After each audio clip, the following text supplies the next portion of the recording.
from the land of mystery, where dreams become reality, always listening to stories from the past, the present, and the future.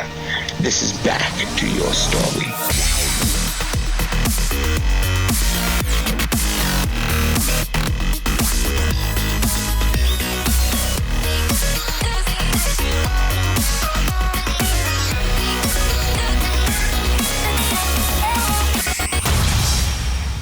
What's up, guys? Thank you so much for tuning in. I'd like to share with you guys a little sponsor. The first one for the podcast. It's called Jupiter. They make the highest quality CBD I have ever taken. They really focus on alleviating stress. And for me, I deal with stress on a massive level every single day. I feel like I'm going to explode by the end of it. I take a little bit of this stuff and it just melts it away. And, you know, this stuff is fucking awesome. One reason is because they're USD organic. Second reason is single strain origin. Third, they only use the flower. Fourth, 3-step testing process. The list could go on. But what they're doing for you guys is they're doing the Jupiter journey. It's a 2-week sample to really try the product, and it's only $19. Yep, $19. After that, you guys can use my code after your second purchase and get $10 off. So use the code STORYTIME. I'll put all the information in the notes. But go to getjupiter.com. Try it today. Oh, man, that was good. So who do I have on today? Well, I got the wizard himself, the man behind Jupiter. Well, one half of the man behind Jupiter. That's Mr. Tyler Turner. He's my best friend, my brother. We talk about just so many amazing things, and I'm pretty sure you guys are going to get a kick out of this. He's one of the most brilliant guys I know, most driven, most passionate dudes on the face of the planet, and I look up to him. He's a big brother to me. All right, guys, let's get to it.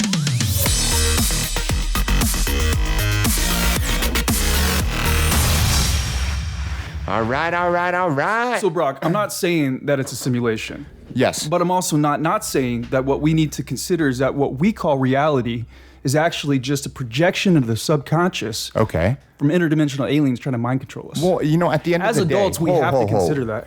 But it's really a fact, and I just stuttered right there.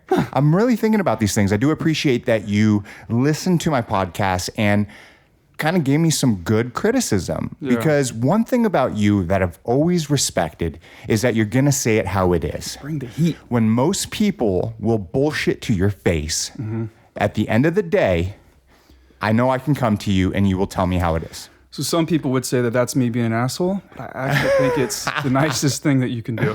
Of course. I definitely agree with that. But when people call you an asshole, you're just a truth teller. You don't have a bone in your body where you can lie to a person's face about something big. I don't know. It's just one thing I've respected about you. If I think that if I lie, because there's different types of lying. Yes. If it's a lie that is a disservice to them, that's going to cause them to continue to do something that I don't necessarily, I mean, if they're asking for an opinion, an opinion is almost like an opportunity to be completely honest. Yeah. So it's true. Robert has a fun thing that he says, which is, how do you like your information? Yes. But it's true. How do you like your information? Now, is this something that ever since you were a kid was ingrained into you by your parents? No. I think it's something that I learned firsthand because so many people throughout life have not been that way with me. Absolutely. And since I'm trying to do things, it's like the most valuable thing ever when someone can be honest with you. For sure. And so I'll say, when I went through this tech incubator called the Founder Institute, there was a guy that ran that who was, again, everybody was like, that guy's an asshole. But he was so blatantly honest that it wasn't like you're trying to hurt my feelings. It's like you're actually trying to help me by being incredibly honest. So I probably picked it up from him. His name's Adeo Risi. There we go. So I do respect that, because 2020 for me is kind of a couple things, but two things that are my biggest pet peeves that I do like to talk about a lot. One, bullshitting. Two, passiveness. People that tend to bullshit, I don't like it. Yeah. And that means I don't like myself, because for the longest time, I was a bullshitter. I would just say things off the top of my head, no rhyme or reason. And it's something now that I'm really thinking about. So when I say something, I want facts behind it. And if I don't know it, I'm going to say that I don't know it. Yeah. And then number two, people being passive. Just say it how it is. It's like that old, kind of saying, if you have roommates and they do something wrong, and you just let it fester, well, it's just bullshit. There's something to be said for the environment because, for example, if you are trying to build a company, no bullshitting and no passiveness. Yeah. It's poison. It is. But if you're trying to live with a roommate, sometimes the bullshitting and the maybe not passiveness, but the bullshitting can actually be, as long as it's being done, effectively, it can actually be something that keeps the environment chill. Because truly fast-growing companies are not exactly chill environments. No. And everyone needs to have a little bit thick skin so you can communicate a little harshly to get things across quickly. But that's not always best for, like, say, a roommate. For sure. And through your experience doing all the different types of jobs, and we'll get into that, but working at bigger freaking companies, was that something that, you kind of learned throughout the years, having that thick skin, or has it been since high school? Most of my positive, what I will call mental or emotional traits come from my mom. So I think that some of it is like genetic, like it's baked in there. Some of it is learned through observation. And then I also think that a lot of it comes from some of my deeper belief systems, like say the Stoicism thing, like when bad things happen, it's not actually a bad thing. There's just something that you have to like accept. Yes. So I don't think I've always been that way. I would say it was actually through a series of failures I developed most of the ways that I am today. There we go. Yeah. I love that. A lot of people, even me included, throughout my life, I've had, many failures. And for the longest time, I would just let it hold me down. And now at 33 years old, I look back at these failures and I go, okay, what did I do wrong? How can I grow from it? And what is kind of the next step? And, for as long as I've known you, I've seen this progression up and down, up and down. And then there came this point in your life where things just really started to take off. But that's because, the decades work that you put into it. So I just kind of want to bring this all around. Tyler Turner, you are by far one of my best friends. You are my brother. I respect the shit out of you because, like we're just saying right now, you say it how it is. And I know that if I come to you, you're going to tell me how it is. Also, if I'm in some world of shit and I need help, you're the first person I'm going to call. So, Tyler Turner, where the heck did he originate from? Where did it all start? St. Joseph, Missouri. There we go. St. Joseph, Missouri, really? Yeah. Damn, family still out there? Yeah, there is still family there. Okay. I unfortunately don't get to see them very often. But it's extended family. So the beginning, St. Joseph, Missouri, parents were 17 and 18 years old when they had me. Wow. Check this out. I have an older brother. That is so crazy. So 16, 17 where they have him. And then they're like, we have no idea what we're doing. Let's have another kid. Are you serious? I don't think it was planned. 17, 18. Could you even imagine being... No, not at all. I mean... I could barely imagine. I can't have a dog for the reasons that I shouldn't have a kid. So I couldn't imagine. I'm 33 and I can't... I'm starting to imagine having a kid with Alyssa. We've been together for 16 years. But your parents... I just can't even fathom being that young and then being able to pull it off. So it's 17, 18, they had a kid. That was in St. Joseph, Missouri. Is that where you grew up? Mm-hmm. That was until third grade, and then we moved up to Omaha. But I got to say, at 18, as much as I can remember, your brain's not even fully formed. No. Like, you do not know what you're doing. Your decision-making is trash. Yes, it is. You don't have the experience, and you also don't have the fully baked brain to figure things out. Yeah. So how the hell they figured things out, I do not know. Yeah. But man, I get my work ethic from my dad. Yeah. That's for sure. But yeah, so I mean, to the best of my recollection, he just grinded hard to get us out of that situation. Because the house that we were living in was, I think it had a total of 3 or 4 rooms in the entire house. I recently found it on Redfin. Okay. And it sold for like $25,000. Are you serious? Serious. Yeah. $25,000. Court Street. I forget the house number. That's so crazy. I was going to post it on social media. I'll do that soon. You should. The Redfin and everything, like the most recent price, which was like 2015 or something. That gives you an indication of the vibe of the neighborhood and everything. Either before or after we moved out, there was a drive-by shooting where a couple of houses got shot up. Oh my gosh. And so we moved not too long after that or not too long before that. I don't remember which one. And But then we headed up to Omaha because my dad was working at a door factory, hourly door factory, just making doors. Wow. Yeah. Door factory. And at what age was he when you guys moved to Nebraska, if you can kind of recollect? So probably early 20s. That's freaking crazy, man. Yeah. In his early 20s, has 2 kids, a wife, working his ass off. Yeah. And then takes you guys up to Omaha, Nebraska. Yeah. My mom was babysitting. In my early childhood, I remember always having friends around, like kid friends that were like my age. Mm-hmm. And they were all kids that my mom was babysitting for income. Oh. Yeah. So there was that. And then my dad was at the door factory. And my dad also, his office at the house was the closet where he was studying for real estate. No way. Yeah. He got his license and everything. And That's impressive, man. yeah. I remember having a closet growing up, and my sister would live in there. It was kind of like an extended closet. And my parents were like, oh, yeah, this is perfect for a bedroom. Yeah, they were just trying to figure shit out at that time. But Yeah. you get to Omaha, Nebraska, what, you're in 4th grade? 3rd grade, yeah. 3rd grade. Do you remember that? I have some memories. I wonder sometimes how good other people's memories are compared to mine. I'm a future orientated person, right? Okay. So I spend very little time thinking about the past or the present for that matter. It's almost always, what am I going to do? What's next type thinking. Yes. I think that screws with my memory. I wouldn't doubt it, but just the human brain as a whole, we do not remember a lot of shit. We remember it all fuzzy too. Exactly. It's always fuzzy. And, I hear my sister trying to bring up stories from the past. And it's like, no, that was not That's not how correct. it happened. Fuck no. And I'm sure I do the same thing, but definitely her, my sister. Bless her heart. So you guys get to Nebraska. It's you and your brother, your mom and your dad. What was it like growing up in Nebraska?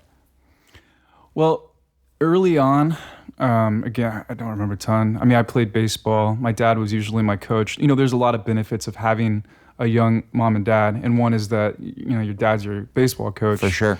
So I remember a lot of time I spent training with him, playing on the teams. That consumed a big part of my childhood was baseball. Yeah. Wow. The whole idea for the longest time was to be a professional baseball player. Okay. And I ran with that a long ways into high school too. I had no idea. Yeah. Yep, that was the focus. So maybe I get a lot of the competitiveness that I have. For sure. Comes from the years and years of baseball. But honestly, I didn't do anything else. No karate or taekwondo or no drugs, no partying. No drugs, no partying, no nothing. It was baseball. Just hyper focus on baseball. What position did you play? Pitcher. I could see that. I also played catcher and I also played third base. All right. Yeah. All right. So pitching was the funnest. That was sure. the most fun for sure. I played up until 8th grade, and that's my stop, or 7th grade, whatever the heck it was. Then I started skateboarding, and then that took over everything, and then drugs and weed and all that shit. Blah blah blah blah. You know what's funny is that on the team in high school, so we're jumping forward to high school. There's That's a fine. big I'm sure fuzziness between 3rd grade and That's high all school. right. I don't really remember. She probably think what happened. But I didn't do drugs at all. No, That's incredible. I didn't smoke. I didn't drink. I didn't do any of that stuff. But I looked like I did. I looked more like I did than anybody else. Why? I had the haircut. I had the clothes. Okay. I was, skating. It's the whole thing. Yes. And so people had that assumption about me, and I had this rebellious. I think the look was me trying to find my independence in a sense, right? That's kind of what we do. And then in the process of trying to find that independence, part of that was a rebellion process. But in a really funny way, I rebelled against the perception of me than I did against what, my parents had always said, if you want to drink, just drink. No just way. Call us. Yeah, Okay. just call us. Just don't drive drunk. I love that. So I was always like, okay, I can't rebel against that. So I'll rebel against the idea of me being what everyone keeps calling me. Keep calling me, stoner and stuff like that. All And, that shit. and I also had some really amazing friends who went hard. So I kind of got the experience without going through it myself. You're living vicariously through them. A bunch of Russian guys. There we go. Man, they had no limits. They were awesome to grow up with. That's what it's like, man. There's stories that won't be told, but there are a lot of crazy things that happen. Well, off mic, you can tell me some of them for sure. 16 through 21 was basically trying not to get caught doing really fun things on the weekends and stuff. And so those are things you cannot talk about. Not talking about. Okay, so we're going to kind of skip over that. Maybe we'll touch back. No, I'm just joking. So playing baseball, people, I just kind of want to jump back because you said something. The way that people perceived you back then made you rebel against it. Were you thinking about that consciously? Like, okay, people think I'm a stoner, so I'm not going to do it. It was just subconsciously. Yeah, because again, like that was how old my dad was when he was having kids. What the fuck? That's so crazy. And so obviously my brain's not all there. So in the sense of like, you just kind of making decisions completely based on instinct. 100%. So there was no conscious thought of rebelling. It was just a reaction. And now, in your 30s, you still haven't, smoked, you don't drink, you don't do anything. No, it's stuck. I find that really impressive. Even Alyssa, my wife, doesn't drink, doesn't smoke. And it's not because sober, it's just, a conscious decision that, both of you made ever since you were a kid. And, I see a lot of, although you guys are different, right? Very different, your work ethic to just fucking push and drive. You're on this career path right now and you're pushing, your business, and we'll get to that. And Alyssa's kind of on this makeup drive and she's fucking pushing it. And so I respect that because, obviously I like to work hard. I like to push. I like to drive. But for the longest time, I was like, wait a minute, you've never tried anything? And I don't know why it used to bother me. It used to bother me for Alyssa, and it bothered me when I first met you. And it's the stupidest thing in the world because our decisions are decisions. And now, after knowing you for like 8-9 years, I respect the shit out of you for making that decision. Yeah. So, and the thing is that it's no longer a decision. I mean, and I am the least judgmental person that probably exists. I think that everybody has their own experiences and that has made them in many different ways. They have perceptions, the way they see life, so they make decisions. But there's no good or there's no bad in any of that. There's just the journey that people are on, right? Mm-hmm. So when it comes to drinking, I freaking love when people get trashed because they become so interesting. And the fact that I stay sober, I get to kind of experience a different side of them. Absolutely. Which is great. And drugs, same way. Yeah. Any drug, anybody does. Yeah. I'm interested in understanding their personality or who they are as that person. I love that. Yeah. I love that because you're not doing it from a point of negativity. No. Not at all. No. It's like, it's your life. Do what you do. And let's talk. Let's have fun. Let's have a good time. And you can still go out there and party harder than the rest of them. And you're completely sober. My bachelor party, every time we go out, it's just like you are up there as if you were fucked up, but you're definitely not fucked up. Just having a good time. Exactly. Yeah. And it's so freaking cool. Yeah. So, all right, let's kind of go back. 16 years old. Did you have aspirations to go to college? What was kind of in your mind at that time? I gotta get this right, but grandpa didn't, grandma didn't, mom didn't, dad didn't, nobody went to college. All right. But my brother had it covered because he got a full ride and he graduated in 3 years from college. Seriously? So my brother's crazy smart. Like his work ethic exceeds mine. Really? Really. And he's crazy smart. So he's just awesome. Are you guys the same, like emotionally, personality-wise? Emotionally devoid? Is that what you're going to say? He's got a lock on his emotions for sure. Okay. Yeah. Is that something that in your family kind of just runs deep? No, my mom has an ability to control her emotions when she wants to really, really well. Yes. So, and then, I would say that, and I know a lot of people who are like this, and a lot of people in the business world are like this. There's like a switch. You just flip the switch. Yeah, Alyssa can do it. Once you flip the switch, it's like, you'll deal with it later. But right now, we don't have to deal with it. I can't do that. Before the podcast, I was saying, I wear my heart on my sleeve. And you said you could learn, but, I'm 33. I have so many other things to do. So if something bad happens, I can't shut that off, and it sucks. But at the same time, I do love it because when people, get to know me, they know that, I don't know, it just comes from a place of good, and my emotions are who I am at the same time. So it's kind of like good and bad. Here's something you don't know about me, and this is very relevant, is that my biggest motivational, I guess I'll just call it a segment. The segment of what gives me the most motivation on a regular basis is human potential. Yeah. It sounds weird. No, it doesn't.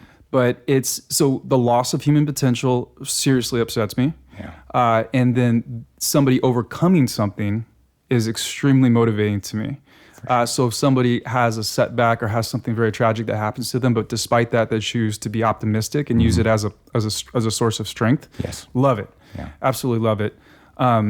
So, when it comes to the like emotion thing, I guess in some ways I think of, it's not blocking or devoiding emotions, but I see that I suppose there's a strength in being able to manage your emotions in a way that's effective. I'm not a psychologist. I love psychology and I love people and understanding people. And I'm sure that there are certain people who benefit from the process of managing their emotions, and there's people who it would be more detrimental to try to manage their emotions. Yes. Holding, what is it, building up your, and then people explode. And I don't know how much of that is true. But you've seen people explode. No, absolutely. I totally freaking do. And I just kind of thinking back about my parents and a little bit about your parents that you just shared. You said your mom was really good at that. Kind of holding it in and managing it. Yeah, for sure. Yeah. Holding it in, I think, leads to exploding. Right. Managing it, you work on it. Isn't it funny right now, though how we're saying the same things, but we're saying them differently. Exactly. Which gives them a total different energy, right? For sure. A totally different perception. Yes. And I do find that I'm often trying to spin things into an optimistic way. You definitely are. It annoys the shit out of a lot of people.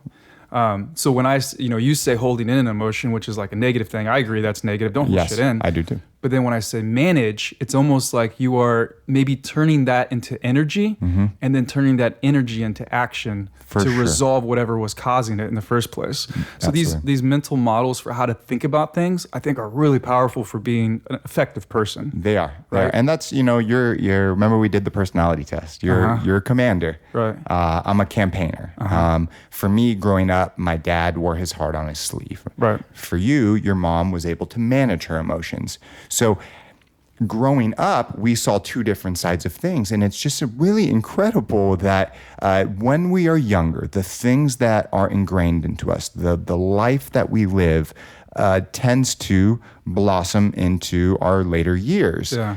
So I don't know. I just find it really incredible that you are the person you are. I'm the person that I am. But at the end of the day, we're best friends and we're brothers. And although we are slightly different or majorly different in other ways, we can come together and do things like this and have fun. And, I think a lot. Yeah. And I also think very well when I speak. So as I'm speaking, I'm thinking more clearly than when I think inside of my head. And I do think that when you talk about two very different people being friends, I actually think that the world works much better when we're different. Agreed. If we can communicate. Yes. Which is why communication is one of the most important things. It is. Because if you and I are so different, but we're able to communicate together, we become a better version of reality. Absolutely. Because we're not isolated into our little camps. For sure. In our echo chambers. For sure. It's so true. I know I talk about my wife a lot because she's helped me out a lot. So annoying. But we are, fuck off. We are so different. But at the end of the day, it works. You don't get to 16 years and still be happy. It's through all the ups and downs in life. And that goes to so many things. That's like our relationship. Although we are different, we come together and we bring things from both sides and both sides of the perspective, which then allows us to grow. Yeah. For sure, I do say this, and I've been saying it a lot recently. You gave me the greatest advice that anyone has ever told me. And it's so simple. And I know it came from Tony Robbins. Just fucking do it. Yeah. He says take massive action. Okay, well, I like what you say better. But just, and Nike, I said just do it. But when you add the fucking, it just, there's that fucking punch to it. And I curse a lot. Yeah. So. Stop thinking, start doing. Absolutely. Because that's, what I learned, and this is going through some of the pulp days, I learned so much just from the observation and the realization of watching David Thurston work and how intuitive he was with business, is that most people are making mistakes. They're making mistakes every single day, and they're making them all day long. But they're going so goddamn slow that it takes them forever to realize they've made a mistake. But if you're just like bam, bam, bam, bam, bam, speed eventually just makes up for the difference. Yes, it does. And you're like, oh shit, that was a mistake, but I've already made 3 other decisions that have kind of, moved past that mistake in the first place. For sure. You're learning rapidly, and you're moving quickly. It's the best. It's the best rather than overthinking and overplanning and then moving slowly. You're my 12th podcast, man, and you're the only crazy. person that has That's so listened to it. fast. And this is in what, 3 weeks, so maybe 2.5 weeks. Yeah. And I shared it with you, and you gave me some, critiques. You said, do this, don't be so excited. Try not to study your words. Right. Blah, blah, blah, blah, blah. But if I didn't just fucking do it, I would still be working on the social media and the logo and the this and the that. This is the first time in my life that I've actually, everything's just kind of coming together. Yeah. And I appreciate that this was just such a big learning lesson. And so other things in my life, I'm going to do that. Yeah. Stop fucking trying to waste so much time on the little shit. Do it and you will learn. It's Yes. about experiences. And that's level 1. Yes. Level 2, as it relates to the understanding of speed, is thinking of speed and timing at the same time. Okay. So I'll give you an example. As it relates to product development, technically, you actually want to go a little bit more methodical through that. Makes If you're sense. creating a product, you turn that speed dial down a little bit. If you're doing sales or distribution or trade shows or any of the other stuff that comes from like marketing and sales and growth, that shit has to be done fast. You're moving quick. Don't be not waiting on everybody to make decisions around you. Just moving quick. But so level 2, there's a dial of when to move quickly and when to slow down that speed a little bit. For sure. And maybe when I get to level 2, I'll learn that. Right now I'm on level 1, bitch. Yeah. So we're going to bring it back. So you didn't go to college. You were 16, 17, 18. Oh, I did go to college. Oh, wait, you did? Okay, so where'd you go? University of Omaha. Wow. So there's UNL, which is the University of Nebraska at Lincoln, and then there's University of Nebraska at Omaha. Omaha was the smaller of the two. Okay. Lincoln was like the college town where we'd go and party and stuff, and that was like the good big city with the Cornhuskers and the football and all that. Cornhuskers. Yeah. That is actually So funny. the name. But then Omaha was more the commuter college, so I was in a fraternity. Really? Vice president of fraternity. Vice president. You didn't make it to the president, bitch. Not all the way to the top. Almost there. There's a story. Okay. Can you tell the story? It was a little bit of an internal politics thing. Okay. Sounds about right with Tyler. I was going to say that's actually a really good insight too. Is that I'm like when it comes to political environments, as far as like say a group of people, I'm a non-combatant. I don't get involved. I'm like I'm going to do my thing and I'm going to do it extremely well. And that often other people recognize that and they're like, oh, super effective person. Like this is great. But there is a way of managing a group of people politically Yes. that I feel like I can't be bothered with. So anyways, VP, not president, because I didn't play a particular politic game. Okay. Well, that makes sense. Do you think that holds you back in anything later Yeah, on? for sure. Respect. Yeah, for sure. And I'm 36. I'll get better. Recognizing something is the first step in making it better. That is. So I love that, man. books and audio podcasts that I listen to on a regular basis about all of it. Just even talking about it for me, going to therapy, talking my shit out, realizing things, bringing things to the front. That's why I like psilocybin so much, is because it allows you to bring things to the front. Before you came out here, you were like, we should do a fight party for the Conor McGregor fight, which was fucking nuts. Who like an elbow or a shoulder throw? That was amazing. That was amazing. And I microdose a couple times a week. A lot of people were coming over. I kind of took a little too much. So How does that happen? because I didn't weigh it out. So traditionally I would weigh out my doses, like 0.1, but I took like 0.3, which I wasn't fucking like tripping balls. When did the rocket take off? What was happening is I was setting up, people were coming, and all of a sudden, like my heart starts beating and the walls are like kind of turning a couple like different colors. I'm like, what the fuck? And then I realized that I ate too much. And so then I got really fucking anxious.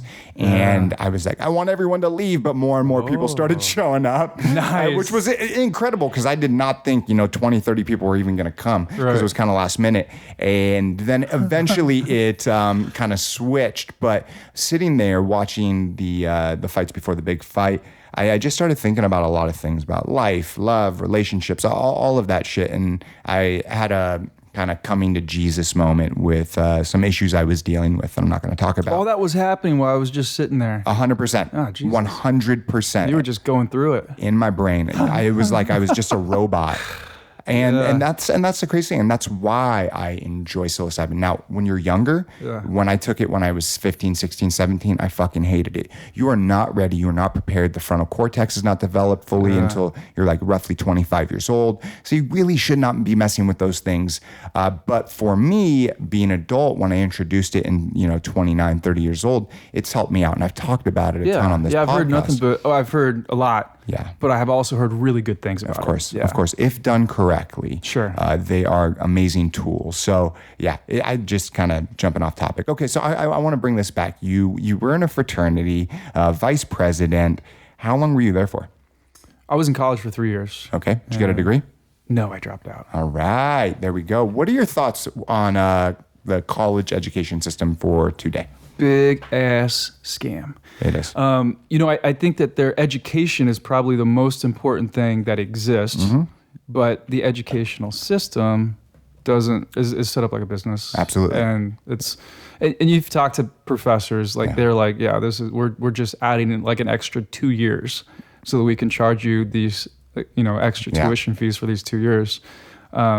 And truthfully, knowledge moves at such a fast speed that there is nothing that I learned in college aside from the social aspects of college. Experience. The experience was really valuable. That's it. I'll give you that. It was like camp is a really good experience. And it's not because you learn how to build a fire necessarily, but you learn how to engage with people in this kind of chaotic environment. Absolutely. That's less structured than, your neighborhood or something. For sure. It's that next step after you're going to high school, you're living at home. And so finally you're kind of on your own. Right. And you can fuck up, you can do this, you can do that. And then you kind of hit the real world. And for me, that's kind of the only part of the college education system that I like, unless you're going to school to become a doctor or scientist. Right. That's so different, right? But there is always an exception. Of course. But if you're going to school to become a social media, major, get the fuck out of here. Go learn from, real world experience. Yeah, exactly. Doing. And I spent most of my time in those classes coming up with business ideas. I had awesome, I'll call them awesome mentors that I met in the real world while in college. Nice. So most of the time I was, again, these stories, they get a little too sideways. But I had two different mentors. This is cool. I never talk about this. I love this. I'd like to hear about it. When was this? This is college. So one of the mentors had an interesting set of businesses, and another one had more traditional businesses. The more traditional one had sold his company for like $60 million or something. Wow. Crazy. That's awesome. So I met him shortly after that. And the other one ran a few local businesses, a few businesses that are legal today that were not necessarily legal then. Okay. And that's the thing, like there were lessons to be learned on both sides of that. And it's funny how the lessons that I learned from the traditional person were not as direct. They were almost like indirect lessons. Yep. Where like he would be saying something and I would be seeing the alternative side to what he was saying, lots of trust issues and lots of, here's a great example. When you have a client, there's two ways to approach it. You either spend as much time as you can with the client so the client loves you and you're always there, you know what's going on, you can be supportive and you can be helpful and you're like a good vendor to that person. On the other side of it is stay away from them so that you don't screw it up. He was the stay away so you don't screw it up person. So I was like, okay, well I see your point. I see why you're saying that, but I'm going to go ahead and say the other thing is actually much better. Of course. And then, the other guy, it was a smattering of lessons across, a couple of years. And those lessons were hard lessons to learn, but it was the real world. That's awesome. It was awesome, It but is. not always positive experiences in the moment. That's all right. But you walk away. And in many ways, I think maybe that prepared me to live in Los Angeles. Yes. Because I know that growing up, I had kind of an ideal growing up. It was very idealistic with having two parents that were so engaged and like loving and thoughtful and supportive that the real world's not like that. No, it's not. And no one gives a shit sometimes. They don't. And so it was nice to have a little bit of a rough experience and in the pursuit of what I wanted. For sure. That was kind of a good introduction to the real world. I love that. Yeah. I really do like that because getting both sides of the coin. And for you, even at a young age, seeing the more traditional guy, the things that he was saying, you're like, okay, well, that's good advice, but if I just flip it, it can be better advice. Yeah. And then taking the situational lessons that you learned from the non-traditional person, even though maybe at times they weren't good, taking something out of it. Because a lot of times as humans, we think that when things are bad, we can't really take anything out of it. But as you probably know, some of the best lessons that you have learned and I've learned are from failures. It's the core of who I am as a person. Yeah. It's it's being completely in love with whatever fate has decided is yours to experience. Absolutely. So there's there's judgment, and then there's acceptance, and then there's love is the top. So it's, most people navigate life with this judgmental attitude. This is bad. This is good. I don't want this. I want this. Not a great way to live, because you're going to be totally at the mercy of whatever happens. Then there's acceptance, which is a great way to live, because you're like, okay, I'm cool with this. It is what it is. Things happen, But then there's another level called love, where you're like, I love that just happened. I'm so in love that my car just got stolen. Yeah. I'm so in love my car just got broken into. I'm so in love I just got fired. I'm so and you find a way, and it sounds crazy. It does. But if you can find a way to actually be that optimistic, you are freaking invincible. That's true. That's true. I wish that I could be optimistic about everything. And maybe it is because I wear my heart on my sleeve. I am optimistic about a lot of things, but at times, sometimes in the moment, I can be slightly jaded. Let's work on this. Okay, let's hear it. Okay. So are you ready? Let me just give you I'm pure ready. logic, right? All right. Optimism is the most logical thing, right? Here's why. Day one of whatever the thing is, you're optimistic. Day two sucks. You're like, I'm going to stay optimistic. Day three, you're still optimistic, but it just keeps getting worse. But you're like, it's going to go good. Everything's cool. Eventually it's going to be good. And you never stop. Guess what happens? What happens? Eventually it turns around. It does. It may not happen when you expect it, but it will eventually always turn around. Yeah. So, and now that's very general. For sure. And so sometimes you have to apply it to the big picture. Yeah. Like I have big picture optimism that just doesn't stop. I know. I can't turn it off. You're the biggest dreamer I know. Man. Oh my God. I would never want to even try to understand how to turn it off. That's true. And then the deeper that you can dig that optimism into different areas, it just makes everything better. Yeah. And it doesn't work great around other people. But here's the funny thing is that you need those people too. You do. Because being an optimist can actually blind you from a lot of pretty serious risks. And so when you're just like, go, go, go, go. And even if you have like 4 other people with you that are like, go, go, go, go, there needs to be one person being like, look the fuck out. Look out. There's a cliff. Yes. And that's important because you want both sides of the coin. So if you have 4 people, you want 3 of them to be optimistic, but you want that other person to be like, hey, look the other fucking way. Yeah. So then you can kind of bring that together. Do you take a lot of these things that you're saying, do you kind of bring them back, and these are things that you kind of learned when you were younger from your parents? Because your parents being 17, 18 years old, having 2 amazing, successful kids that have been able to just kind of fucking do it, it blows my mind. There's 3 of us, actually. 3? You have a sister. You have a sister. Yeah. Sorry, I apologize. Yeah, she's bomb too. She's doing awesome. So 3 kids. Yeah. One thing I've noticed is by doing this podcast, the people that have a successful mom, a successful dad, and I'm not talking about success even in the money terms, just you get what I'm saying. Yeah. Their lives have been a lot easier to get to the point where they're at. Yeah. And so for the bigger picture, what does that have to say? It actually does say a lot. And I never realized this before because I lost my dad at 17 years old. Yeah, it's a tough time, man. It was, of course. And there's tons of people that go through it. But at the end of the day, my parents should have got divorced. But your parents, through the ups and downs, they were able to manage, figure it out. And it's just a direct reflection of who you are today. And so I won the life lottery with them. I love that. Yeah, even when it was, I even think like, this is exactly what we just talked about. Yeah. I love the fact that they were so young and unprepared. Yeah. Here's a great reason why. Because you ask if I learned these things directly from them.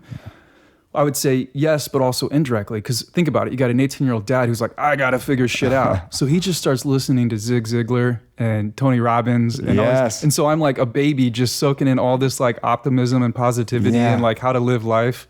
And it's just my dad trying to figure shit out.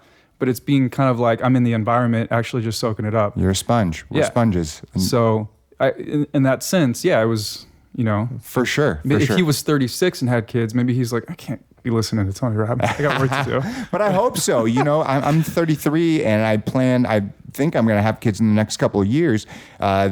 That hasn't stopped. If anything, for me, it's gotten more, and I listen to these things. And maybe that's because I did not do it when I was younger. Yeah. So I'm catching up for past time. But, I think it's good to always listen to them. I find myself listening to them all the time still. And it's almost because the brain is looking for patterns, and you got to feed it a pattern from time to time.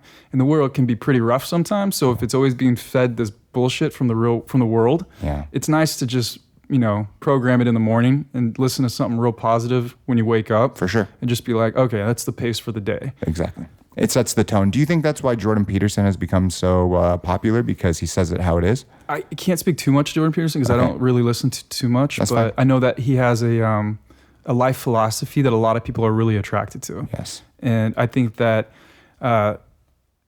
everybody should have a life philosophy. Yeah. And the more structured it is, I think the better off you are, because a lot of the mental process of figuring out what to do is kind of taken care of when you're like for example, if part of who you are as a person is you don't eat fast food or you don't eat meat or whatever, there's not a lot of mental energy that goes into that decision making any longer. Yes. For me, drinking For and sure. drugs.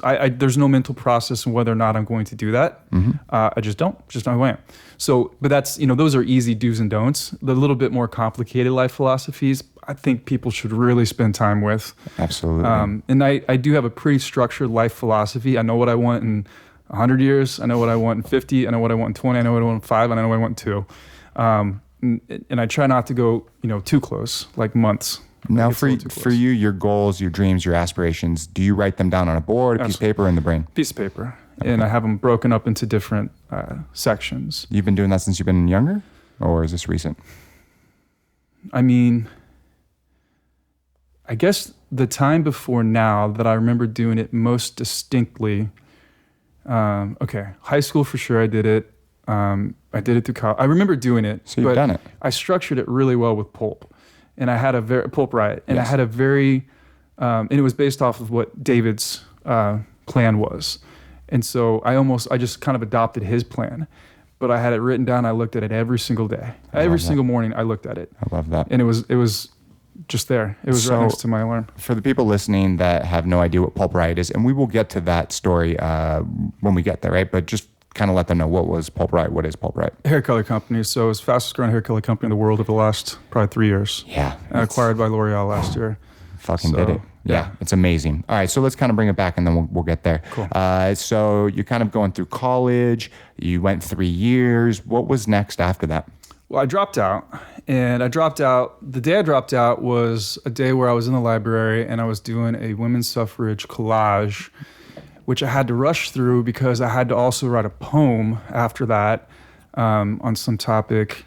But in between all that, I had to go take my golf final. So I was like, what the fuck am I doing? What the fuck is that? And so I ripped up the women's suffrage poster. Love women's suffrage. It's a Seriously? great thing. Yeah, yeah. But I ripped it up. I had all these foreign exchange student friends that were sitting there. It just like the psilocybin thing. They Yes. didn't know what was going on in my head. They're just thinking I'm cutting and pasting like, Yeah. happy day. And next thing you know, I'm like ripping shit up, throwing it in the trash. I'm like, I'm done. I'm done. Fuck yeah. So I blitzed. I just done with it. There's a few moments in my life where I've done that. Like That's very poorly planned emotional decisions that eventually you make work. That's crazy because, although we all have emotions, right? You're not a very emotional person on the outside. Mm-hmm. So doing something like that, that's definitely emotional. It is emotional and it's taking a risk because at that moment, things could have gone many different ways. I had the 2 mentors, Yeah. and that was taking up a good portion of my time. So I already felt like I was, and again, you're kind of a little bit short-sighted at that point. Huge into fashion, though. I wanted to start a fashion company. Really, that Yeah. was kind of your dream. Tokyo Death Machine. Tokyo. What the fuck does that even mean? Why? Who knows? So what, Sounds cooler, right? It does. Tokyo Death Machine, but it's a fashion company. So it was a clothing company I wanted to start. My friend Nate Stiles and I were working on it, and that was my life was kind of split between all these different things. That eventually was the impetus that led to me living in Los Angeles, though. Really? Because so we can kind of progress the story Yeah. a little bit here. While working for the two mentors, one was getting way too crazy. It was just getting way too intense, and I was like, "That's not a good road. That's not a good road." And the money wasn't good enough. I know which one you're talking about. Yeah, I was like, I think these lessons have been learned here. I'm gonna. And then the other one, one day I had talked to him about fashion. He called it the rag trade. Okay. Definitely no respect. He worked in titling. The title and rag lending. trade. That's so fucked up. It is. Wasn't a fan of it. And once I expressed interest in it, he was kind of done. Wow. And he left me a voicemail one day that was just like, "Hey," and we had worked together for like 2 years. And it was like really close. Like he had all that money that he had got from the exit, and he had incoming business plans that I would see, and we'd talk about them. He'd have me run errands. He owned a coffee shop. There's all these things that You're I do. 21? 22, 23, Okay. around there. Yeah, somewhere between 21 and 24. Mm-hmm. And all that stuff was really amazing. He was real high level, so I learned a lot from him, as like the technical side of stuff. And some political stuff too I learned. But anyway, so it eventually he just called that day and was like, I'm done. Thanks for the time. And it was off. What the fuck? I called him back, didn't answer, never talked to him again. Motherfucker went to jail recently. What the I don't know. fuck? I'm not trying to talk about this No, because it's I wish fine. the best for everybody. For sure. And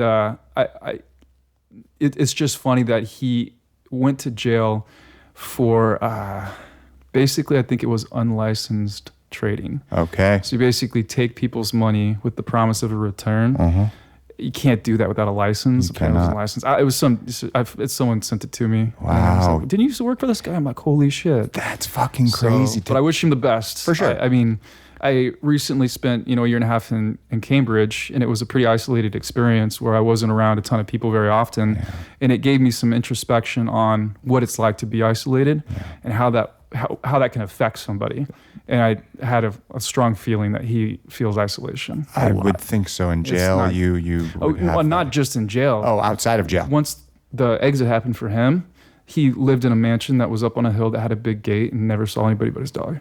That is, I was like probably the person who saw him the most regularly. that's why when a lot of people think, money brings you happiness, money can bring you happiness for sure, right?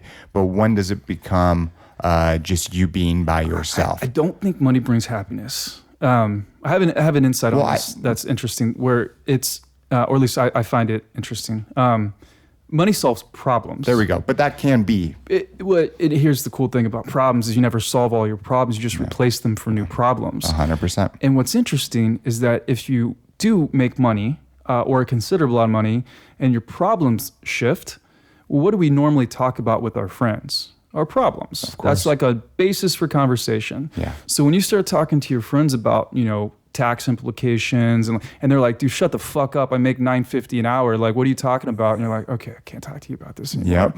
And then you're like, I'm thinking about buying this new car, or, I'm trying to move into this place, or suddenly your friends have no idea what the fuck you're talking about, and your problems are no longer aligned, and you're just kind of like, okay, You're isolated. You're isolated. And it's not like you just pick up this whole new group of friends that are like, hey, over here, bro. Like, we got you. Welcome to the club. For sure. You actually just end up isolated as fuck. Yeah. And not with a lot of people talk about the things that you're actually trying to figure out and solve. For sure. And, and people are like, okay, cool. But like good problems to have, right? Yeah. We're social creatures. For sure. We need to bond. That's why they say the people that have just like hit that cusp of financial freedom, right, where money isn't an issue, but it's not so big that it causes bigger issues. We call that McDonald's rich. Exactly. Yeah. Yeah. Fuck you, money. Not there yet. What? There's Yes. McDonald's rich is like, Okay. Yeah. But those individuals that can just pay their bills, do nice things, they say, statistically speaking, that they are the happiest. Because once you get past that bracket, you do have bigger problems. And especially if you've been around people your entire life that are not, that wealthy, well, then you have all those problems to yourself because you can't talk about tax problems. You can't talk about this or that. Yeah. So you can't relate. and you also feel like you don't want to necessarily talk about these things Yes. because they imply a level of wealth that you don't want to like that. You don't want to be seen like that. course. You want to be seen for the things that you care about and that you do, not.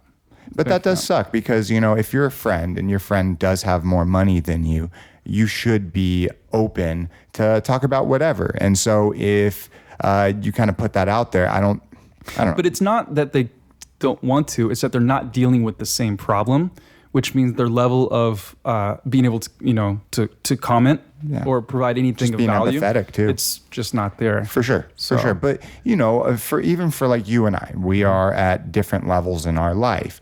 But if you have a problem, I can still be empathetic towards you, and maybe I don't understand at that same level, but I can understand. Does that make sense? In a sense, yeah, right? It does, yeah. But I maybe just not everyone's like me too. Well, and the other thing is that I'm an introspective person. Yes. So I don't even know if most people identify these problems, because once you identify a problem, you can at least start to navigate. For sure. But if you never identify it, you just go off of instinct and you become isolated and you recoil, and then it's a whole different process, I guess, if you don't try to understand. Absolutely. I love people. I love psychology. I love my own psychology. I love figuring out how are we thinking and why are we thinking that way. Yeah.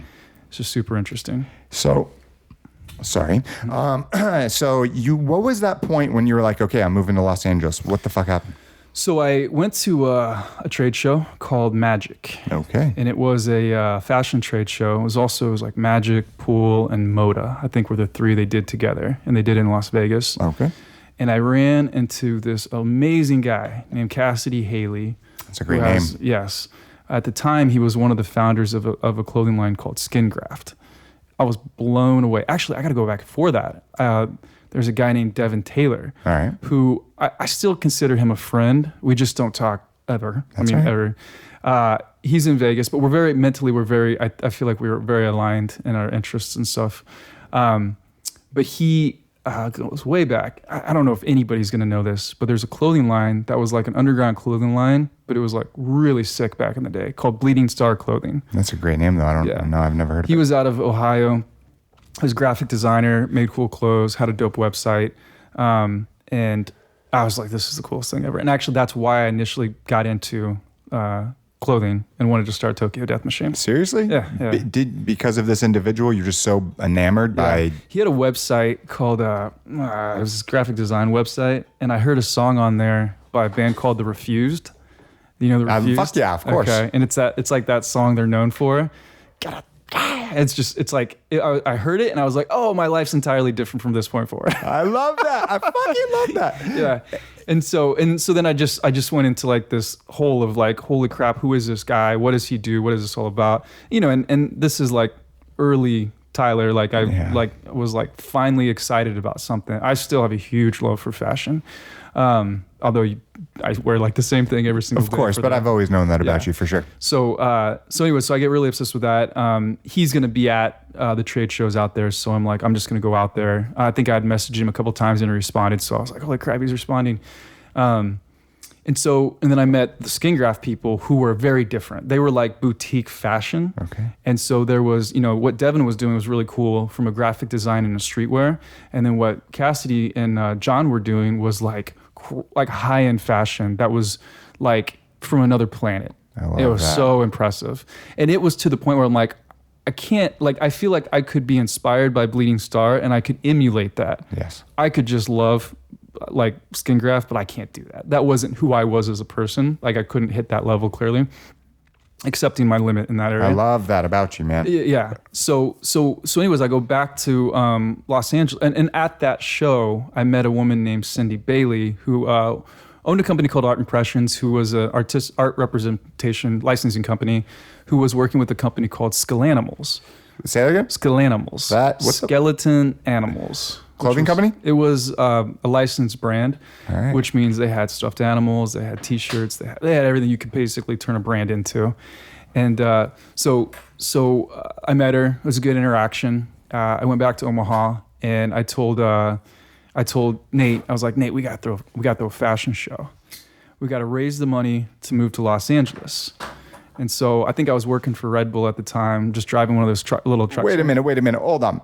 You were working for Red Bull? Yeah, you gotta understand. I've had 48, 49 actual jobs, like little like hourly jobs throughout. Like I worked for a Chinese restaurant, Hollister, Abercrombie. I was a paperboy for a while. I mean, I did. You've done it all. Omaha Steaks. I washed windows. I cleaned office. I mean, I've literally done it all. How old were you when you got your first job? And then we'll bounce back. I was detasseling corn when I was 14. Wait, what? Yeah, detasseling corn. So when you plant corn, you plant one male row and 4 female rows. Okay. The male row grows tall, and the female rows grow a little bit shorter. All right. They got machines to do this, but they'd rather send, I guess, 14-year-old kids through I love that. the cornfields. So we'd get up at like 4 a.m., meet at this high school, drive out to the middle of nowhere with like all these people I don't know. Like I think my brother was with me, and maybe I met a few people. And then what we would do is just walk down the aisles of corn, detasseling, and basically the females would grow a tassel at the top. Okay. You'd have to pull the tassel out so that the males could pollinate the females. Wow. And you'd be going and going and going, and then you'd run into a massive field spider, and you'd scream, and you'd run, and then your leader would be like, get back here. You'd have someone would be following about 20 feet behind you, catching everything you missed. No way. It was rough. It was rough. And it's scary. Not scary. It was rough. It felt like you were one of the Lost Boys or something. Okay. And like you were like it was weird. I mean, now when I think about it today, I'm like, it's a little weird. I don't even know what that 14-year-old kids doing. Whatever. All right. That's okay. So that was my first job, and then it was like bagging groceries, and then the whole fucking night. Everything. All right. So kind of go back forward. Vegas. How'd you get to LA? So Nate and I was like, hey, we got the fashion show, and he had randomly known this photographer named Michelle Starr. And what was funny was I was on MySpace looking around for like who I wanted to shoot Tokyo Death before Machine. Instagram, before Facebook, MySpace. We got MySpace. Yep. Tom was your friend. Exactly. And so I go to Nate and I say, hey, Nate, I found this amazing photographer. She's out of Los Angeles. Her name's Michelle. He goes, I know her. I go, no, you don't, dude. We're in Iowa, because he lived in Council Bluffs. And I'm like, we're just two dudes in the middle of nowhere. She's a Los Angeles photographer. He's like, I'll call her right now. Shut up. Do it, bro. Calls her. And she answered. She's like, Nate, how are you? And she was going to go visit. And she had apparently grown up in Des Moines. Wow. And so she was going back for a wedding. So we went out there, and I told her, we're going to throw this fashion show. I'd love it if you came out and shot. She was the photographer for Skull Animals as well. And also for this guy named Jason Major, who's like coolest dude ever, like super LA dude. And as a Midwestern guy, I'm like, oh, who's this guy with throat tattoos and shit? Like, this guy's cool as hell. And he had a clothing line called Malice. Okay, that actually sounds familiar. Yeah, it was really big out here for a while. It was super dope. Really cool at the time. Worked with a lot of bands. Okay. And he ended up being graphic designer for a lot of the bands. And so, those super metal looking shirts? Like he did all that stuff. Zombies and shit like that. So anyways, and then I met another guy named Ben Spangler, who is still a really good friend because he lives in Minneapolis where my parents have moved. Amazing chef, like one of the best, and just started an ice cream company called Bebezitos. Bebezitos? It's going to be huge. Is it online yet? So it's really hard to ship ice cream. Okay. And so it's all local in Minneapolis. Well, if you're Minneapolis. Dude, it's going to be he makes like Skittles ice cream. He made pizza ice cream. What? I ate ice cream that tasted like pizza. And it was good. Yes. The dude's been a chef his entire life. Like when I talk about work ethic and obsessive, like here's me. Here's my brother. Here's Ben. He's like 10 yards. Like Simon level? Oh, yeah. Like Simon's a machine. No one's at Simon's level. Okay. Well, but he's like, Ben's like superhuman in comparison to like most people as far as his work. It's like always food constantly. I love that. And he's worked at every major restaurant in Minneapolis, and now he's decided to finally do his own thing, and he's going to freaking kill it. Good for him, man. So, well, I'll put his information in the credits of this podcast. Yeah, super agree. But he had, at the time, he had a clothing line called Pure Imagination Clothing. It's a cool name. Pulled off the Willy Wonka stuff. Yeah, I love that. Yeah. So I got Ben from Pure Imagination, Jason from Malice, Michelle Starr came out and shot it, and then Skull Animals was in it, and then Tokyo Death Machine was obviously in it. It was the whole reason we threw it, and then a local designer named Autopilot. Autopilot? Yeah. And how old were you at this time? 23. So this is the first time you really put something big together. I mean, you gotta understand, I've been doing like knick-knack entrepreneurial stuff for sure through the whole process. But 23 years old, this is like a culmination of everything that you have learned up until that point, and kind of put all the pieces to the puzzle. And this was like the first time. I'm just no. No. There were things. There's so many things that I had done that had like in the fashion industry. Not in the fashion industry. Okay, so I guess I should an have example. My friend Steve Katz and I. Steve's still an amazing friend, awesome poker player. Actually, makes his living doing. He's a freaking super smart guy. But he and I did a thing called the Black Book. And we went around to all the bars in Omaha and got them to give like coupons for drinks.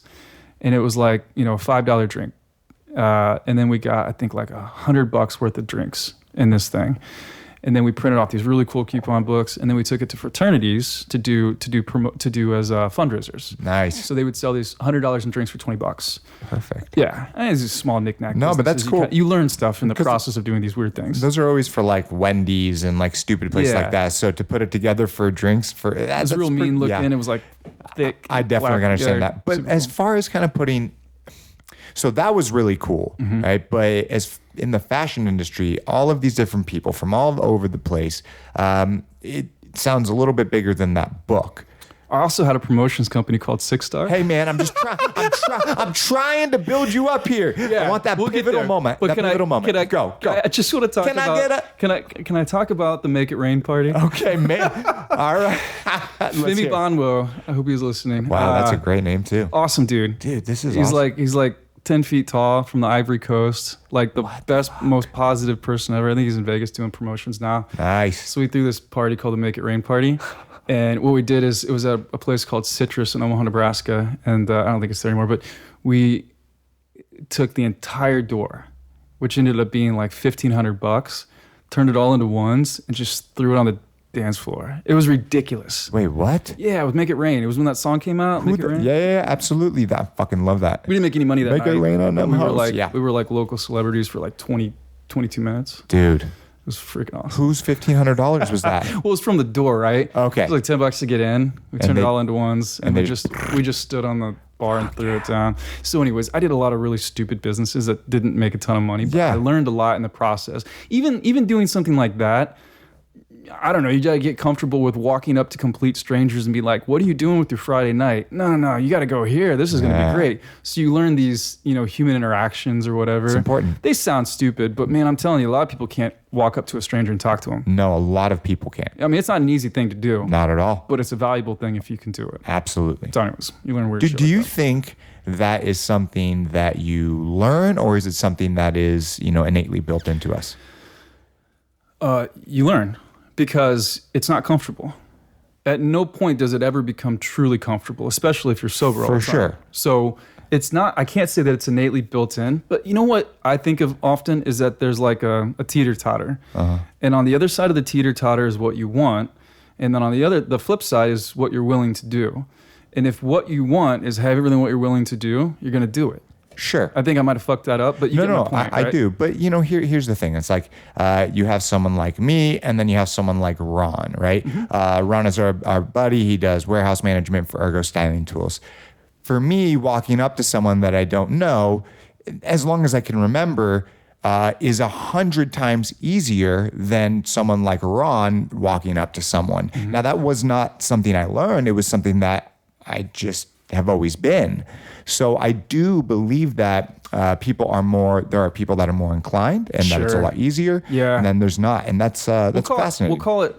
There's a wiring of calmness or something to allow you to approach somebody. Yeah. That because people read each other really quickly, and you walk and you're all sketched. They're gonna be like, "What the fuck is happening right now?"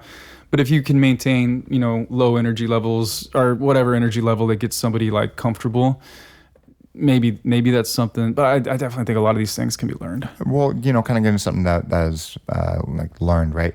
When I started this podcast, I would always think about what should I say next, the next word when someone's talking. And what was happening is I was halfway listening.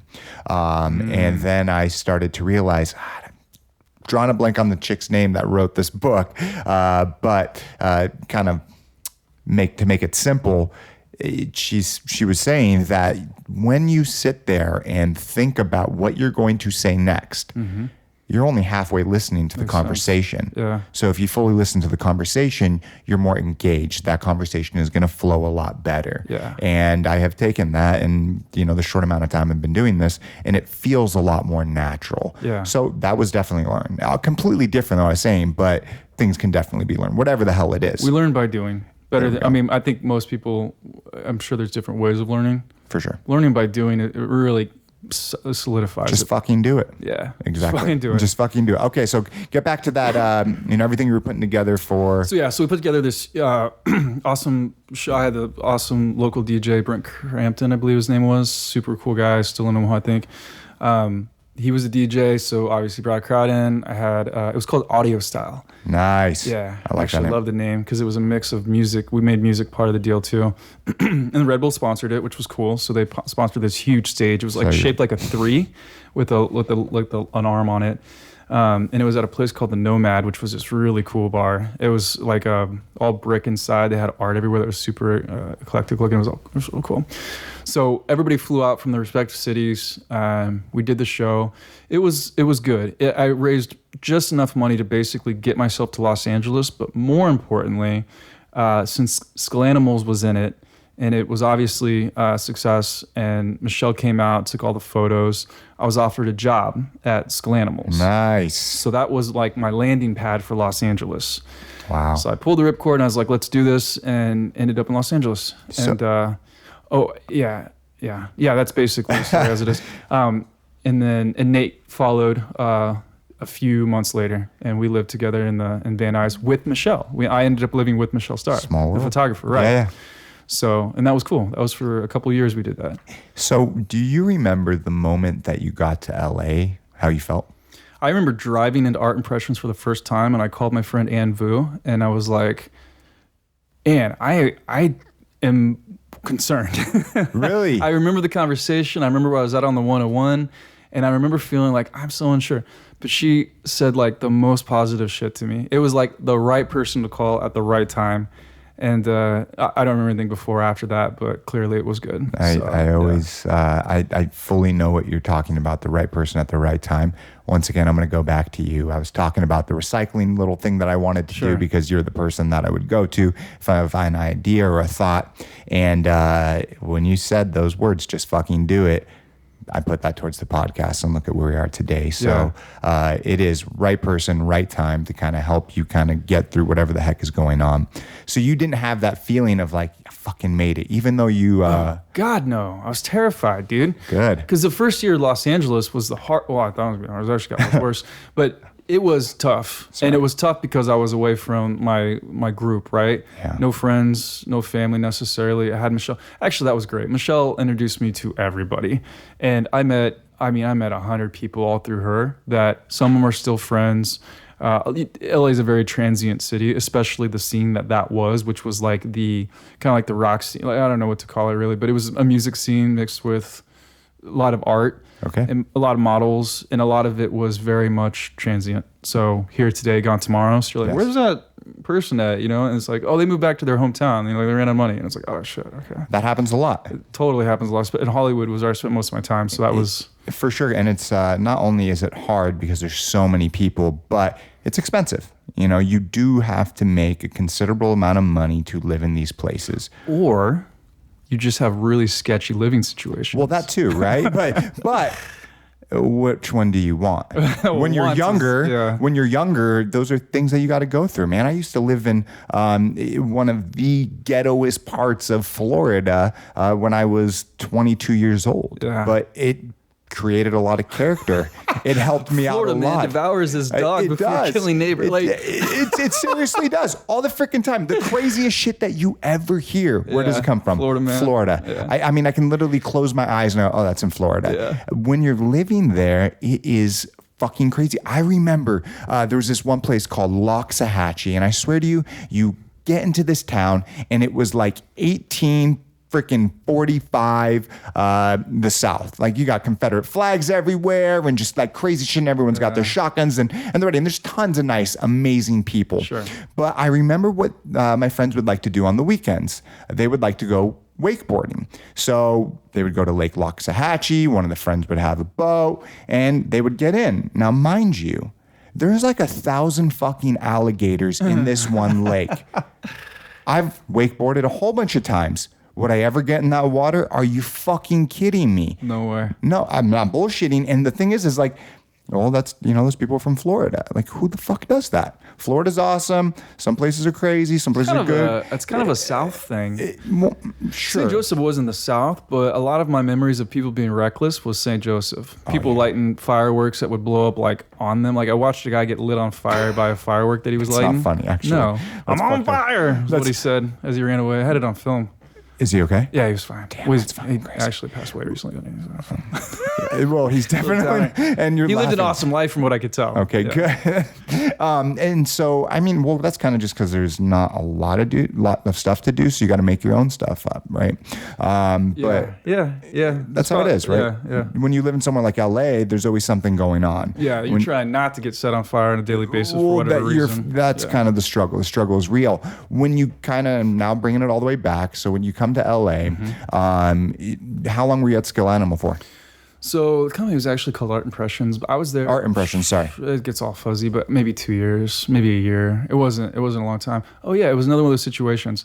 So so I worked there for a little while, and there was a expectation that I had to be put into a sales position. It's what I had really kind of lived off of for a while.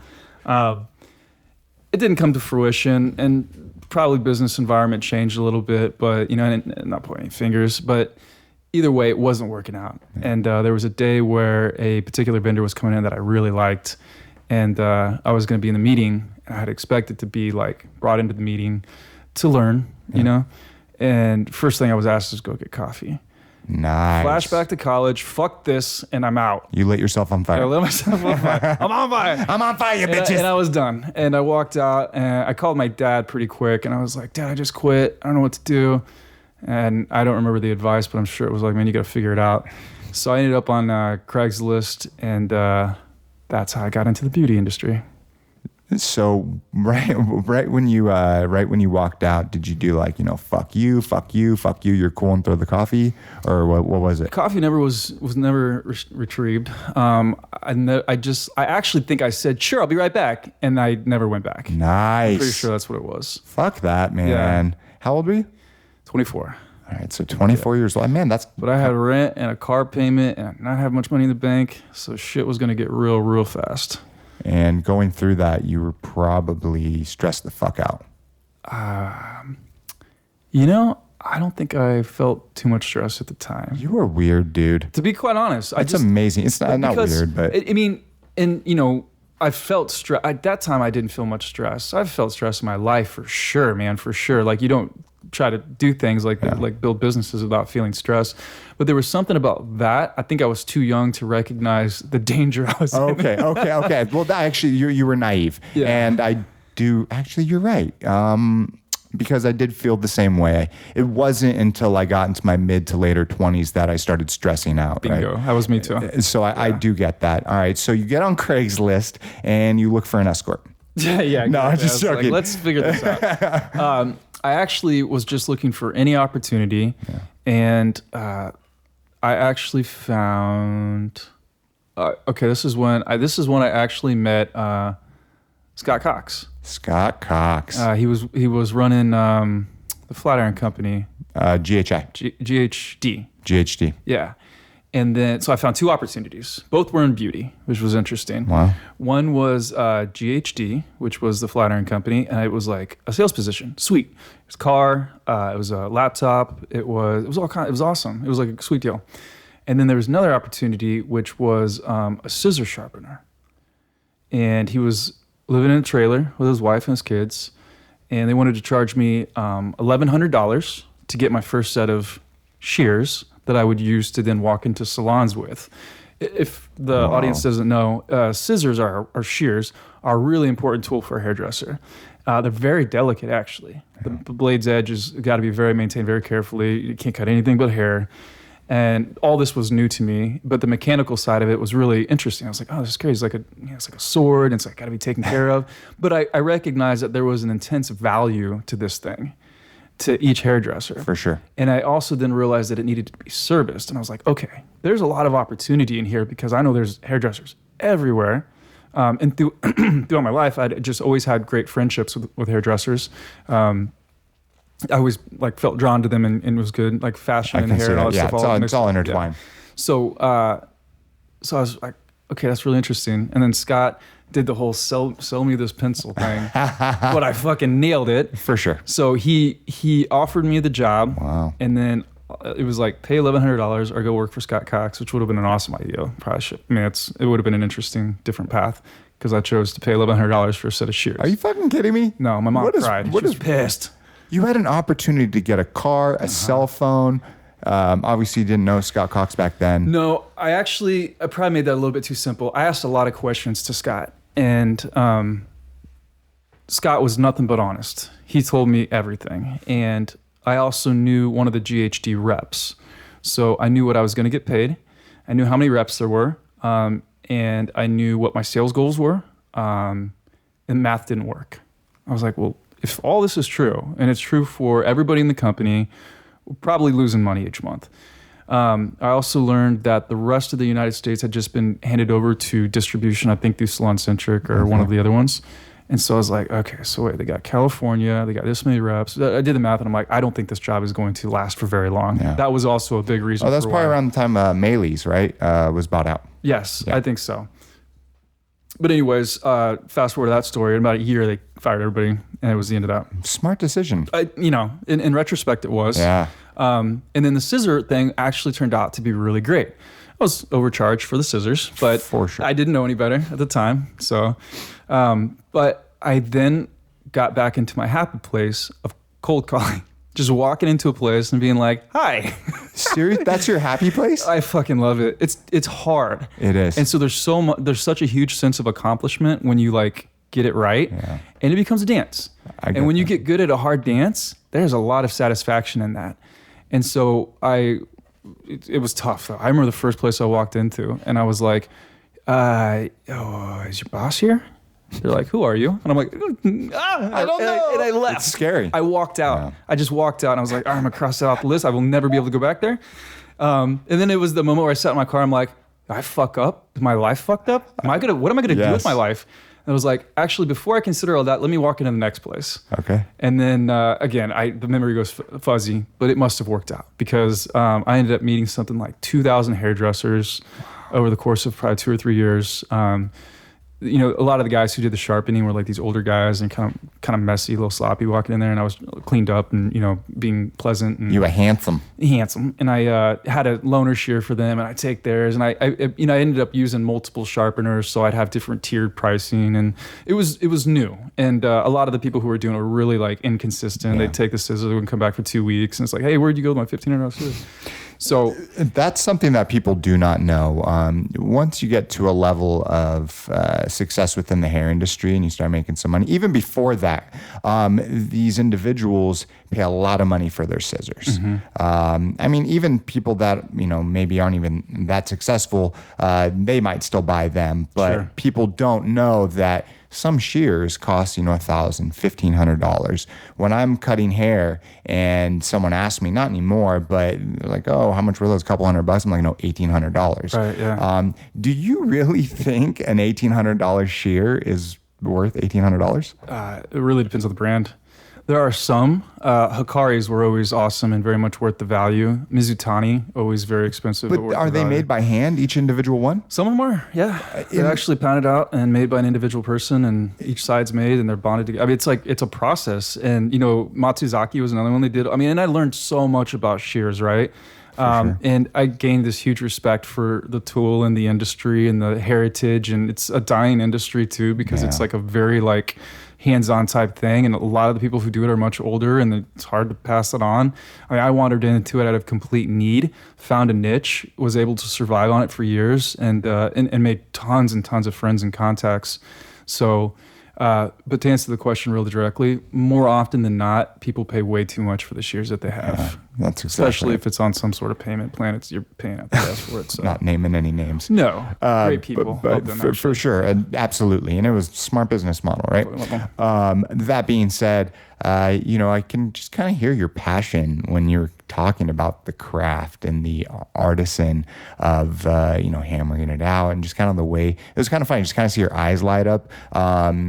I actually forgot how much I got into it. Yeah. Back then it was like survival. For sure. And so I was like, I am going to know more about these. And I ended up giving education at places, and it was like, who's this non-hairdresser? But interesting. I did find that most hairdressers did not understand their shears. Yes. There's a lot of technical words that the manufacturers use to describe them that the hairdressers, so there's a communication problem that I was able to cover that gap, which was helpful. But more often than not, they could not diagnose problems because there's no manual. It's not taught in beauty school. You don't know how to maintain it. So some guy off the street's like, oh, did you know that, you just need to clean it? It's not broken. Just swipe that off. And, you kind of just said it with, not super huge technical terms and broke it down to these individuals in a way that's easy to digest. Interesting thing there, too. I often hear a lot of my friends who are in business say, well, people are so stupid. And they're very negative about the idea of that. But I really think it's important to understand that very few people are actually stupid. Yeah. Everybody's busy. Yes. And when you're busy, you kind of look stupid sometimes. So if you're busy being a crazy good hairdresser and you're busy getting good at, actually using the tool, maybe you don't have time to like really understand the nuances of the... Why should you? It isn't going to provide much more value. No. You just kind of got to be neurotic to get, deep into it and be like, what's this all about? Absolutely.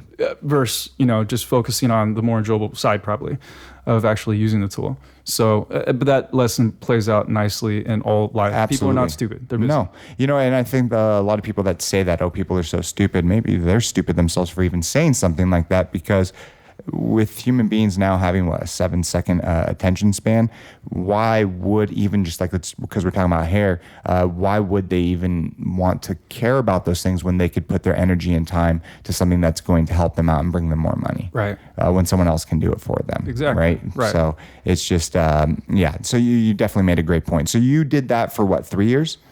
Feels like it.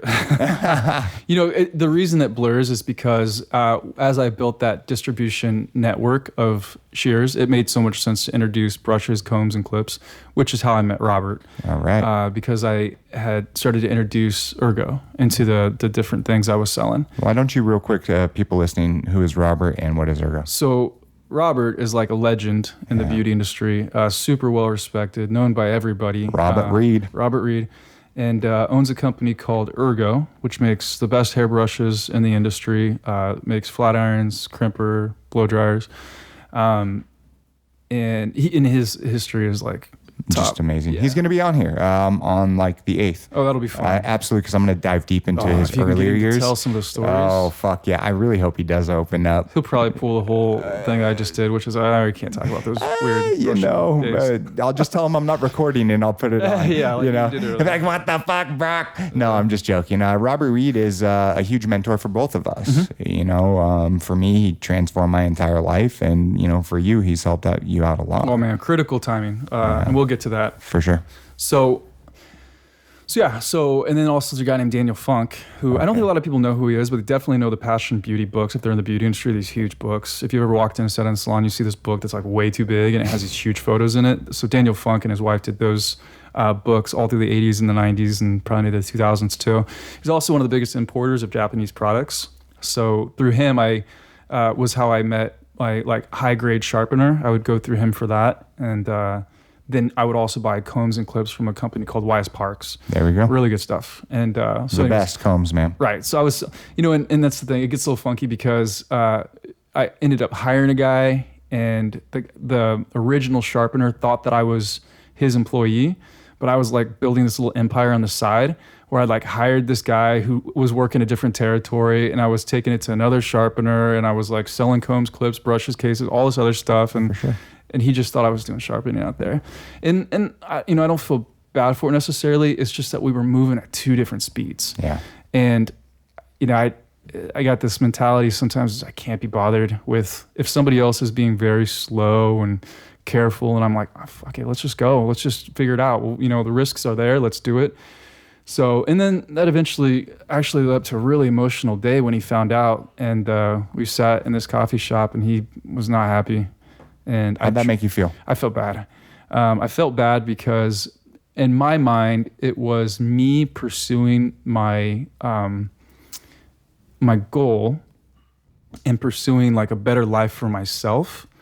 And there was not a clear way to make it a cohesive action, because his wife was involved and then he was involved, and there was a lot of like hangups that I had as far as the scissors were concerned, and paying $1,100 for scissors that were worth like $200. Exactly. So I had some, misgivings already, and freaking awesome people, like really good, genuine, nice people too. So, but this is the world of humans and the world of business, and sometimes they don't, we behave differently sometimes in different situations. So I was acting out of a lot of self-interest and also desperation. I mean, I was I was broke as hell and just trying to scrap together each day, making rent and stuff like that. So looking for every opportunity to make more money, and always thinking of what's best for the client too. Because also the clients are like, hey, because they liked me, like they got to know me, and they're like, you're a good guy, you're really working hard, you're doing this stuff. Can you get these combs? And I'm like, I can absolutely get those combs. And there's not a lot of margin in combs, so you don't necessarily bring that into like the entire operation. You just buy a comb and you sell a comb.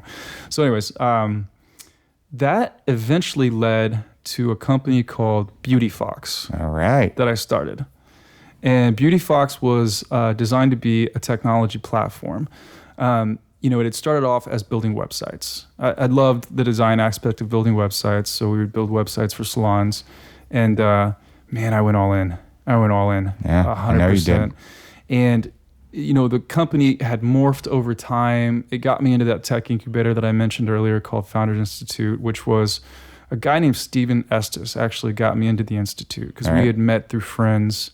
God, there's so many stories that I can't tell you. There's just no time to tell you about all the Hollywood days. For sure. God, there's some wild stuff. What we're doing is we're just doing bits and pieces to kind of paint a picture of your life. We don't have 15 hours. I know, there's just so much that's in there. So Steven calls me one day and he's like, hey man, I need you to take a look at this thing called the Founders Institute. You got to take this test, and they're trying to identify entrepreneurs that have a particular skill set or whatever. And I'm like, this sounds perfect. Like I cannot be stopped. Like I'm just like a juggernaut as it relates to entrepreneurship. I'll do anything. I'll work 100 hours, a week. It doesn't matter. So I take this test. I get accepted. I actually went all the way through the program. People dropped out day 1. Day 15, people are dropping out the entire time. I checked through this entire thing. People have way more experience than me. They're way smarter than I am. They're way better at entrepreneurship. But I'm just like, can't fucking stop me. And that's the point, right? Yeah. It's you don't have to be the smartest person in the room. Just don't stop. Exactly. And I had a stupid haircut at the time, so they're all business people. Like, who the fuck is What, this like kid? the faux hawk shit? It was a faux hawk with a rat tail on the side. It was so weird. Dude, I cut your hair a whole bunch of times. That shit looked dope. It was all over the place. Right now, It's chill, whatever. But back in the day, it was cool. all over the place. It was purple at one point. It was wild. And but anyways, for me walking into a salon, that was credibility. Yeah. Me walking into a room full of legit billionaires who were like tech entrepreneurs, and they were trying to teach this new set of entrepreneurs, didn't earn me credibility. It was like, who is this guy? Is he getting drinks? Why is he here? Is he on drugs? No, exactly. Well, you've had that probably your whole life. Now, but these people were like 20 years your age, right? Well, the people in the actual class were not, but obviously the people, 20s, 30, 40 years older in some instances. Super amazing people. Like the people you want to learn from that do not teach college classes. Like they're the ones that can tell you like, this is actually how life works. Real life experience. Do you think though, kind of one second question, do you think that when we become those individuals, the way that you look is not really going to matter? Because, no, it matters incredibly. But even, just think about it. 30-year-olds are getting tatted up. People, the way we dress, the hair, not to like come in like a schlub, right? But you can still have tattoos and look good. Yes, but this is the human psychology stuff that I love so much, is that we have eyes for a reason. Yes. And the eyes, they're a way of navigating the world, right? So we also have heuristics that we use to make decisions. And so these heuristics are shortcuts for figuring out how to behave, because you can't possibly dig into every situation and understand. You have tattoos, I have tattoos, so does the murderer. Okay, cool. So there's 3 of us, right?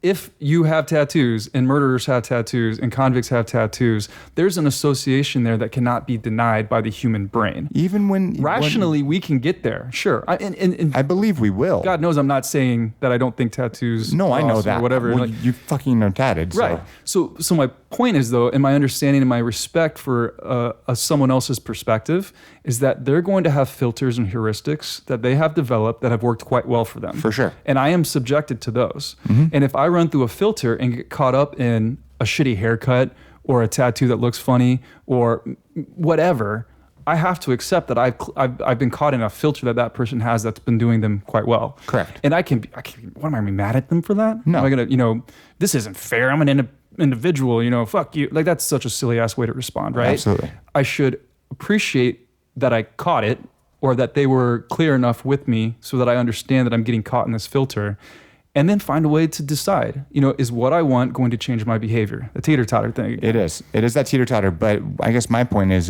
when the 30-year-olds of this generation are 60, a large portion of us in the United States of America will have tattoos. So every situation is different, right? Yeah. So there clearly will be situations in which it works and clearly situations in which it doesn't. Yeah. It's kind of like being well-dressed. No one's ever going to be like, look at that well-dressed fool. Absolutely. It's being underdressed that's the problem. Yeah. You walk into a place in which people expect you to be well-dressed and you're underdressed, and then it's gonna be a disservice to yourself if Absolutely. you're trying to accomplish something. I don't think a tattoo. No, this is totally inaccurate. You walk into a certain environment, a throat tattoo is going to give you credibility. Yeah. So it's all subjective. But is. you know, and again, all that stuff I really just put to the side.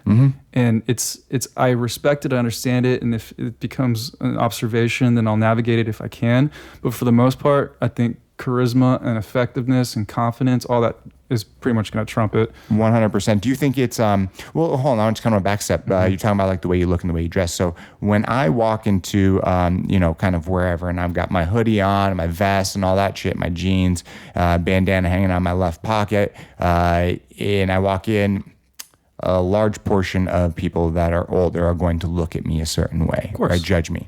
But if I walk into that same place, the way I do at events with a suit, jacket, fucking looking sharp, even with my tattoos, those people look at me not like they did if I was dressed, normally. Yes. And I do see kind of this evolution happening where tattoos are becoming less and less of an issue. True. So I guess I'm just wondering if one day, not a fucking face tattoo, but just tattoos like I have, it's not going to be looked at, the way that it has for a long time. I think it's already changing. Yeah. Probably continue to change. Who knows though? Style changes, but you're right. I mean, the more people get tattooed, the more it becomes a socially acceptable thing. And there is also this funny thing is that sometimes a successful person with tattoos gets this little glow. Yeah. Because it's like, they're successful with tattoos, they must be a murderer. Like not a legit murderer. They must be like a really intelligent, effective person if they're able to overcome the tattoos. For sure. To be successful. Absolutely. Even for me at the level that I'm at, and it's not anywhere near where I envision myself being. Sure. I'm like, shit, even with my tattoos, the way that people perceive me, I'm like, okay, I'm like, getting there, and it feels good. Yeah. Right. So I can only imagine the motherfucker that, has got that fuck you money, kicking ass. He's all tatted up. It kind of is like, fuck all of you. I did it my way. Yeah. All right. So getting to it, right? Beauty Fox, the beginning. What was kind of the thought process behind it? So the idea was to build websites for a monthly rate because they were being charged these enormous amounts to $800 or $2,000 to build a website. Continue. Yeah, which was for a lot of salons, it's just not. They couldn't spend the money on that. No, heck no. So we had built a platform that allowed us to do much simpler websites that were kind of formatted in a way that was like consistently good. We were tracking like which ones performed, and then we would modify everybody's design a little bit. It was an interesting idea. What it was actually leading towards, though, the big picture, the long view for this was that I wanted to actually make all the websites free. Really? Yeah. And then I wanted to build online stores and sell products from the salon's websites. Wow. That was like the big picture, the big vision, but we couldn't get to a level of revenue that allowed us to actually develop. And I didn't want to go the route of fundraising. Well, I had partners. I had two partners, Victor Valverde and Nico Abril, who are awesome. Nico was like NAHA winner for like 4 or 5 years. Amazing. Super talented people. Victor is also like in his own right crazy, awesome in the beauty. So you know who he is. Of course. Yeah. What? Are you joking? Sorry. I don't know. I think he's a friend, so I'm like, I'm not sure. I feel like everybody knows him, but absolutely. So how the heck did you team up with them? So when I was doing the scissor sharpening stuff, I like built a legit network of people because again, everybody else was like disappearing, doing shitty work, ruining shears, and I was like, I could look at a pair of shears and be like, XYZ did your shears. It looks like they probably did them 2 weeks ago. No way. Look at this edge. They shaped this edge up a little too much. I'd be like, whoa, okay, dude, you can take these shears. And then I'd be like, borrow these in the meantime. And that's often how I would sell a shear because they would come back. They'd be like, these are awesome. Like, you want to buy them? Anyways, so doing that, I was able to build a pretty quick reputation. And so that parlayed into everything else. And when I just told Nico Victor what I wanted to work on, I fronted the cash to get it started. Nice. And the idea that I originally rolled out with was actually like a 1-800 for dentists for hairdressers. We had this platform that was going to match people. So let me back up because I'll tell what it was 1-800 dentists for hairdressers. Then it was building websites, and then the websites were going to morph into online stores. So, okay, let's go back to the 100 Dentist, because actually some really interesting things happened there. So that's what Nico and Victor had actually funded, to build the technology to match people. And we were matching them on all these different criteria. But it's not just on locations, but styles and, everything else. For sure. I learned a lot about developing in a silo or developing in an echo chamber, and not listening to the audience and not building with your audience. It's really important that if you're building a product, you're building it while listening at the same time, with some caveats. You don't, for example, you don't want to spend a year building something and then be like, hey, you like this? And everyone's like, I don't know, not really. That would be shitty. Because then you're like, what the fuck did I do for last year? But what I was doing in the meantime of building it, while the developers were building it, I was going and signing people up. So I'm like hot dog sales guy, nice, signing up everybody. Nobody's saying, everyone's like, yeah. And everybody's putting the credit cards down. I'm getting everybody's information so that as soon as we're ready to launch, I can fill out all the profiles with all the content that I've been collecting. I got all the credit cards, and I'm like, I'm not going to bill anybody until we get started. There's a chicken and egg problem when you're doing a marketplace, which is you got to have one side of the market before you can get the other. Okay. And so I knew that the hairdressers, as long as I wasn't billing them, would stay consistent. And then I can find a way to get the market built on the other side. Because if you bring in the consumers and there's no hairdressers, you can't use the side. Not at all. Yeah. You got to build the hairdresser side first. So I had it up, and I was going to operate just in a local environment, whatever. Okay, so here's an interesting story, though, is that I'm getting yes. Everybody's saying yes. Wow. Then I walk into Butterfly Loft. And I'm like, hot shit. Yeah. Check it out. I got a meeting. And I sit down with David Thurston, and I sit down with Jessica. Okay. Who I believe was the manager, maybe, or his assistant, or the receptionist. She was one of the three. Awesome person, too. I go through the whole pitch, nods and yeses, and like, cool. And then he's like, not interested. No way. And I'm like, what? What do you mean you're not interested? It's just not interested. It's not right for us. And he was really calm about it, really cool about it, but I wasn't. Of course. And I was like, no, you don't understand. I'm not leaving until you tell me exactly why you're not doing this so I can get better. Totally Nice. cool to say no. I love that. But you gotta tell me why. Wouldn't tell me why. It just wasn't right. He said, it just wasn't right for us. It's just not for us. Wow. And I was thinking like, fuck this guy. Oh my God. I was so pissed. I could understand. Because also my confidence was like at an all-time high. Yeah. And then I just ran into a brick wall with who I perceived as being like the account to get. So absolutely devastated. I leave and I go find my favorite Mediterranean place so I can like sulk my wounds and eat my favorite food. Lick your paws and all that shit. Right. Yeah. Feeling like absolute shit. And then he texts me. And he said something to the effect of, keep your head up. You're awesome. Keep doing. And I'm like, what? I'm so confused. That's so crazy. I'm like, how could you be so supportive? Because when someone says no, it's usually like, no, and please get the fuck out of here. I'm busy. But he said, no, but keep going. You're awesome. That's awesome. I was so blown away by it. I like that. Yeah. It had a huge impact on me. So anyways, continuing through with Beauty Fox didn't work out. And man, I took it to the extreme. I sold all my stuff. I lived in my car. I lived in a closet. Back to the days of living in the closet. You like living in the closet. Funny story.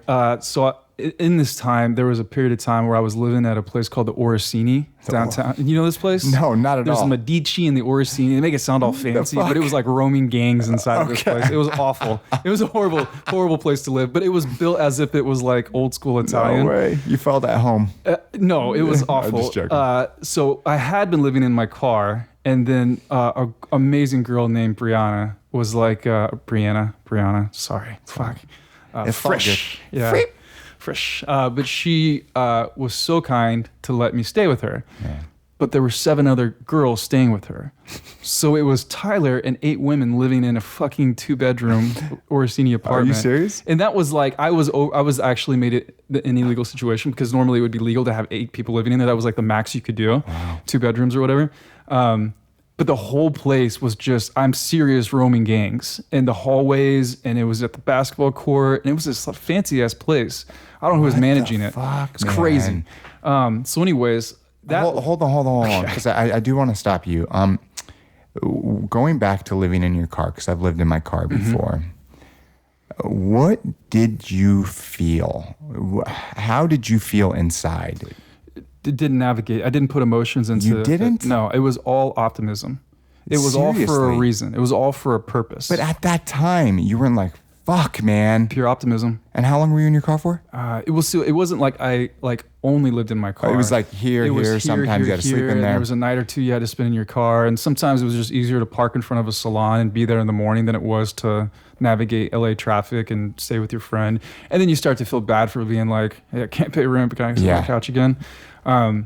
So that was quite a while. It was probably 8-9 months. Damn, I was doing that's that for a long incredible. time. Parents didn't know it either. So Of course, I don't yeah, know if I they got know that now. So it was Orsini was 8 chicks, and Was I that thought, fun? That's the thing, right? A guy's like, "Oh, hey, way to like go, heaven. bro, dude." No, not even close. no. It was We a know. nightmare. Yeah, it was yeah, a nightmare. I was like just observing pure chaos all the time because these 8 girls didn't know each other either. They were all in like Wait, they weren't all homies? no, they were all in weird situations where it was almost like a hostel. Where the fuck were people sleeping? Like in the room I was in, it was me and 4 chicks, like several beds. Like I slept in the bathtub one night. It was all chaos. Wow. It was chaos. Was there a lot of fun times? No. It was pure chaos all the time. Like I barely ever remember being fully comfortable. But a day came when, actually, I think the first night I was there, I had everything in my car. Okay.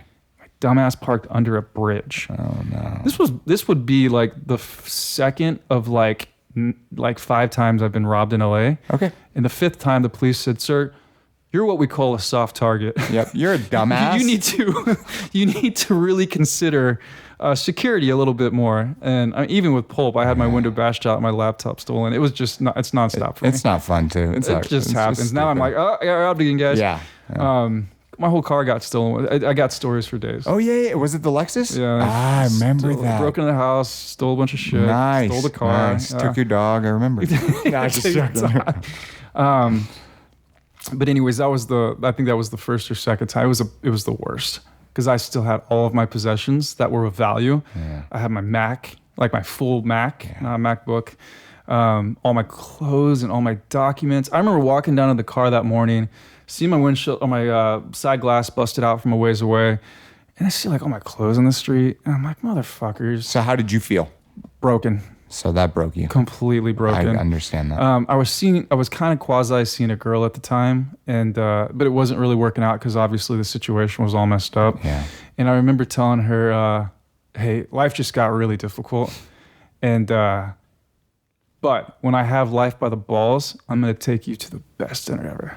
That's sweet. Last year I took her to like the fucking craziest dinner ever. You did? Yeah, it wasn't even a romantic thing anymore. No. But it was a promise that you made. That you kept me kept. going. And Fuck it was deep. Good job, man. Yeah, Good job. And that was I a love fucking that. awesome dinner.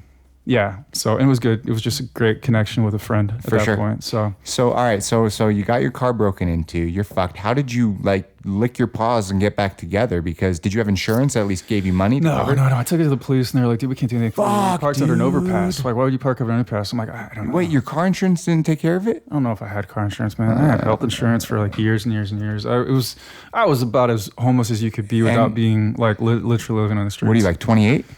Yeah, I was getting in my mid-20s. Wow. I was actually probably 27, 28, maybe around then. So this was about the time where I took 2 weeks off from LA when I was like busted. And I was like, Dad, I got to come home. I got to just get myself together.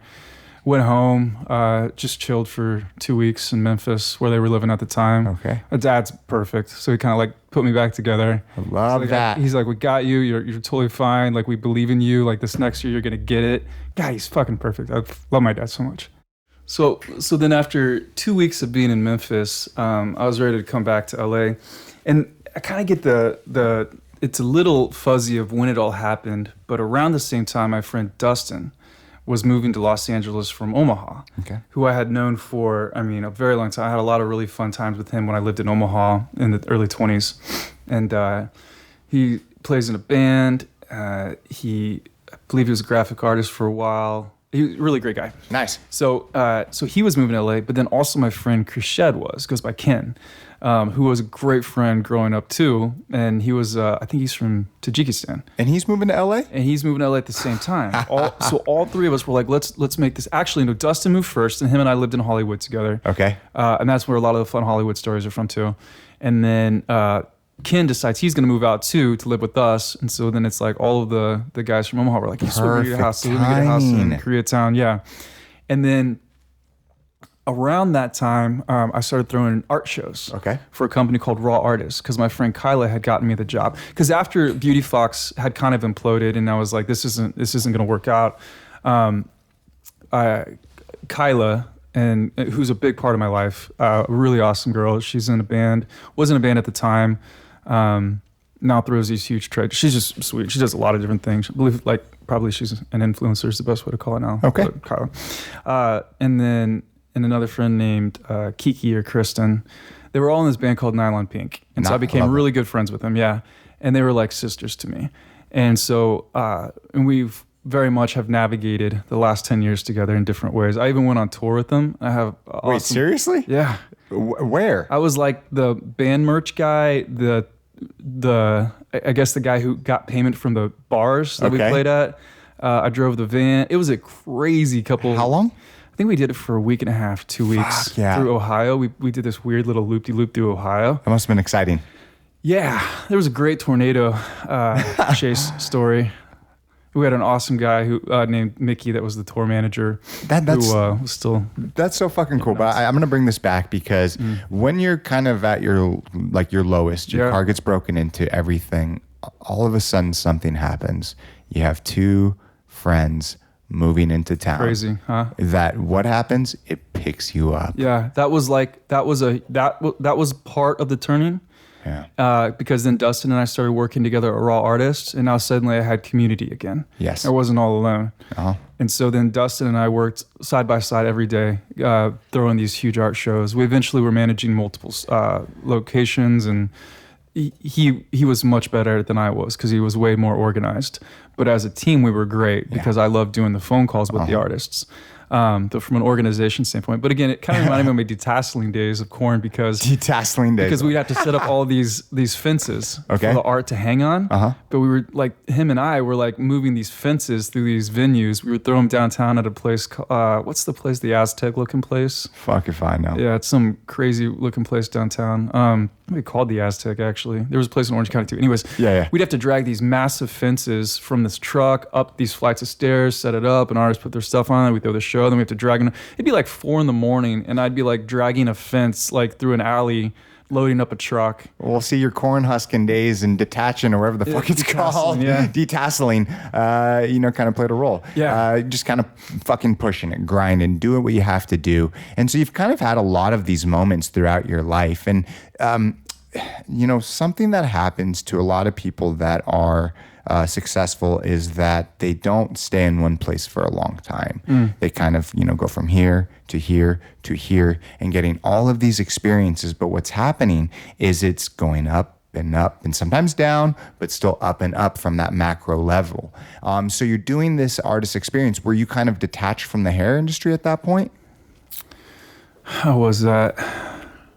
I feel like it's so all mixed together. I've always been the person that's been doing multiple things. So I was still actually doing scissor sharpening, I believe. Wow. And I think I had gone back to that after the Beauty Fox thing had fallen through because I built up such an account base. Yeah. People were like, can you please come get these? Like I have nobody to go to. So I was still picking up business on a regular basis for that. But Raw Artists had really taken over and being the main source of income in my time. But definitely still involved in beauty. Like I feel like I was at trade shows. It's all very fuzzy. So were you, when Beauty Fox kind of, went under, were you ashamed, upset? How did you feel? I made a big mistake with that company. I tied my identity to it in a major way. So of course, that's what I knew you for. Yeah, when it failed, I failed. Yeah. And that was harsh. Of course. That was very destructive to like ego. And ego protects you from a lot of feelings and a lot of... It was damaging for sure. And I had to build myself back up. And it took a while. It definitely took a while to do that. And, Raw was a great experience because Heidi Laura, I probably pronounced her name wrong, is the founder. And she's like the most awesome woman too. She's so powerful, like such a great person. And she's built a crazy thing with Raw Artists. So it's fucking cool. Working under someone who is strong like that, you do start to rebuild your confidence. Yes, you do. Because she built a system and I knew how to execute in the system. So it became that thing again where I was like, okay, nailed it. Okay, I'm really good at things actually. This is cool. Like, Are you good with systems? I don't prefer to follow somebody else's systems. I want to build my own, but then I don't want to manage it. I get that. Yeah. I know exactly. But at the time, it was good for me to have a pattern and consistency. To kind of build you wins. back up, for sure. It's like small win, small win, small win. And that just feels good for your spirit, your ego, all of that. So you're doing Raw Artists. Was the next step Ergo? It was. All right. So like kind of bring it together. Because Raw Artists was a ton of work, but it didn't really have a future to it. Yeah. Because it was basically you could be a director. And I didn't see the future for me necessarily. Yeah. I felt like it was a limited path. And then there was a day that I reached out to Robert, and God, I don't remember how it all started. I mean, he still knew me through selling the irons in the past and selling some of the brushes and stuff. So one way or another, I actually started working for Robert, and it eventually became full-time. Okay. And again, now I'm working under someone who's even more like powerful, and because he's so much, has so much experience, been in the industry for so long, so many systems. Such an understanding of how things work, such an understanding of how people work, and a way of communicating. And I was just soaking it all up. He's so good at that, you know, really networking and just people in general. And he has this philosophy, or this kind of saying, not philosophy, it's PPP. Yeah. Prior planning prevents piss poor performance. That's kind of like everything that he does in his life, is that he's got these systems. He's great with people. He'll share anything with you as far as his knowledge. And I do remember you coming on. I was excited. I've known you for a while, but then once you came on, it really allowed us to connect, and that's kind of where our friendship kind of forgetting the path of everything, but I knew Cantrell at the same time. Yeah. I knew Wes, and they were doing Hair House together. I met Carlos, knew Carlos. So there was a path, and there's somewhere it all kind of blends for together. sure. It kind of just comes, and then so you hop on Ergo. Mm-hmm. You've had kind of these ups, these downs. Beauty Fox fell down, but that's all right, because then you went to Raw Artists, and then that kind of led you back to it led you back to the hair industry. And then so you're at Ergo. What the fuck was that like for you? It was cool because I was meeting a lot of people, because I felt that what I had done before was a very local thing. It was very Los Angeles local, so I knew the hair industry as it was in Los Angeles, but I didn't know the greater hair industry. I didn't go on the tour circuit for the trade shows and stuff like that. So working with Robert, I got a much bigger impression of what was going on. And also everybody knew Robert too. Yeah. So that was great to kind of be introduced to a lot of people at these different shows, and interacting with salon owners that were like Aveda salon owners who are like some of the best in the country. So having all those, again, a broader network and a broader set of relationships being built from that was really powerful. But the best thing was actually working for Robert, because he's so smart, so organized, and there were so many skills that I don't take them for granted in any way whatsoever. But like I know where they come from. For sure. They definitely come from Robert. Like I picked them all up. 100%. I kind of owe two people in my life. I wouldn't be the person that I am today. Robert and Alyssa. Yeah. And they're very structured and organized when I am definitely not. But, as you get older and as you've kind of been in that system for a long time, you start to pick up those things.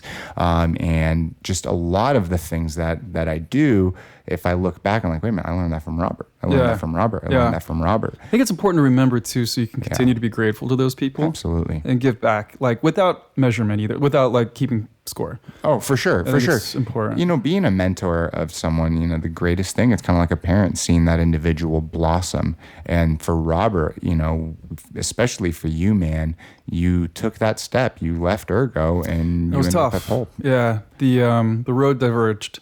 We in many ways tried to make it work, and there was difference of opinion, and it wasn't too different from before when I wanted more, of course, and I was willing to do more, and we saw different. There's multiple people making decisions, and so it was seen differently. And what was also, and now this gets into the Pulp stuff, or the Pulp story and how it began, was that we went to the class, right? The class, yes, at Butterfly Loft, and you taught a class, and I talked to David again. Yeah. And so David obviously remembered my intensity. Yes, he does. And my maybe desire for success and willingness to work. So funny, right? He said something to me. Either then, it wasn't then, it was at some later point. He said, throughout your working career, you'll meet people, and these people will stand out, and you'll say, okay, at some point, even not if it's not now, there'll be a point in which I want to work with this person. Yeah. So kind of just put a pin in it. Remember these people, and so he said that's how he remembered me, as somebody who at some point in the future there would likely be an opportunity where we could work together. That's so funny, man. Yeah. Because you were so torn at that one point when he said no to you. Oh my God, I was so In mad. retrospect, though, it's kind of funny. I don't think I'd even talked to him again since. That was probably the one time, and then I talked to him. You're like, that fuck night. that. Yeah. But then look what happens. So, okay, I'll tell this story. Tell it. Okay. So then David mentions roughly what he's working on. Yeah. Color line. I get the idea that him and Alexis have been developing a color line. And so I knew that he had been doing Butterfly Circus. So Everyone in the hair industry did, right? yeah, so kind of analyzing that, I'm like, okay, great base. This is going to be a rocket ship. And so I was like, I have to find a way to make this relationship work. I want to be a part of this, but there was no explicit offer or anything like that. But David had been listening or reading to some author at the time, and I didn't know who it was, but he mentioned it during the conversation. So after the conversation, I go Google this person, figure out who they are. Yeah. I was real big into freelancers at the time. Okay. So I hired a freelancer, and I said, hey, okay, I'll give you whatever your hourly rate is. Research this author. Find me something of interest. Shut the fuck up. That's serious. I had no idea about this. I don't think anybody does. Continue. This is great. This girl, somehow she's like an internet researcher from the Philippines, finds this like 256 slide deck that this guy had put online under a different name. And it was like his secret deck of information that he used to do pitches and stuff. Like, it was like legit. And I was like, how did you find this? This is insane. What did you feel? You're like, oh my freaking I was like, God, yes. gold. Yeah. And so I messaged David really casually and said something to the effect of, hey, I did some research on this guy. Check this out. And I think he was impressed because there was follow-up, and then obviously I'd gone the extra mile and I found something really interesting that, like, how the hell did you find this? And you remembered the author. It was just, yeah, I get that. Clearly showed interest, initiative, and everything else. Also, I was like on it, like sense of urgency was over the top too, because I was like, there's something happening here. And then we had a few more meetings and conversations, and clearly we were connecting on working together. Yeah. So then there was an offer, and I went back to Ergo because I had like this extreme streak of loyalty because Robert had done so much. Yeah. And I mean, this is even hard to talk about, but I remember saying, like, this is the offer that I have to go join Pulp. I want this to work out between us. This is like, let me stay. Like, how do we do this? And I remember when we got heated. Yeah. And I walked away, and I joined Pulp. And that was a crazy rocket ship. Before you did that, getting into that and leaving, when you left, were you like angry? Were you hurt? Like, what was going on? Pissed. Super pissed. You were pissed. Yeah. Isn't that crazy though? It's like at that moment you were upset, but now you and Robert met today, and for sure none of that. Because him and I are one and the same as far as I think mentally and Yes. logically and emotionally. Like 100%. there's no room for anger. No. You and Robert are very similar in a lot of ways. It's kind of funny. It's and there's no room for anger and resentment. Nope. And, all that stuff. Is Get the emotions out of it, and both of but also, and not even that you need to get all the emotions out, but it's because those emotions. It's like there's a great saying. It's like, when you seek vengeance, dig a grave for two. Yeah. Because there's nothing good that's going to come from being angry at someone for a long period of time. I actually learned that when I was love younger. that. Yeah. I love that because that's something I've followed for a long time. I can easily forgive. I'll get very upset. Yeah. Like, I will get super fucking pissed at you, and then the very next day I'm fine, right? I'm like that now. Yeah. Were you like that when you were young? I feel... No, I wasn't, because I remember one time there was this incident between my girlfriend and this girl, and her boyfriend got into it, and I was fucking pissed, and I held on to that for like a year. Oh my God, yeah, dude. A year, and I beat the shit out of him, and I remember years later I apologized because I felt bad, and I think at that point I was like, dude, what the fuck, right? What was the point? Pursued a guy for over a year too, Yeah. and eventually had a fight with him. Yeah.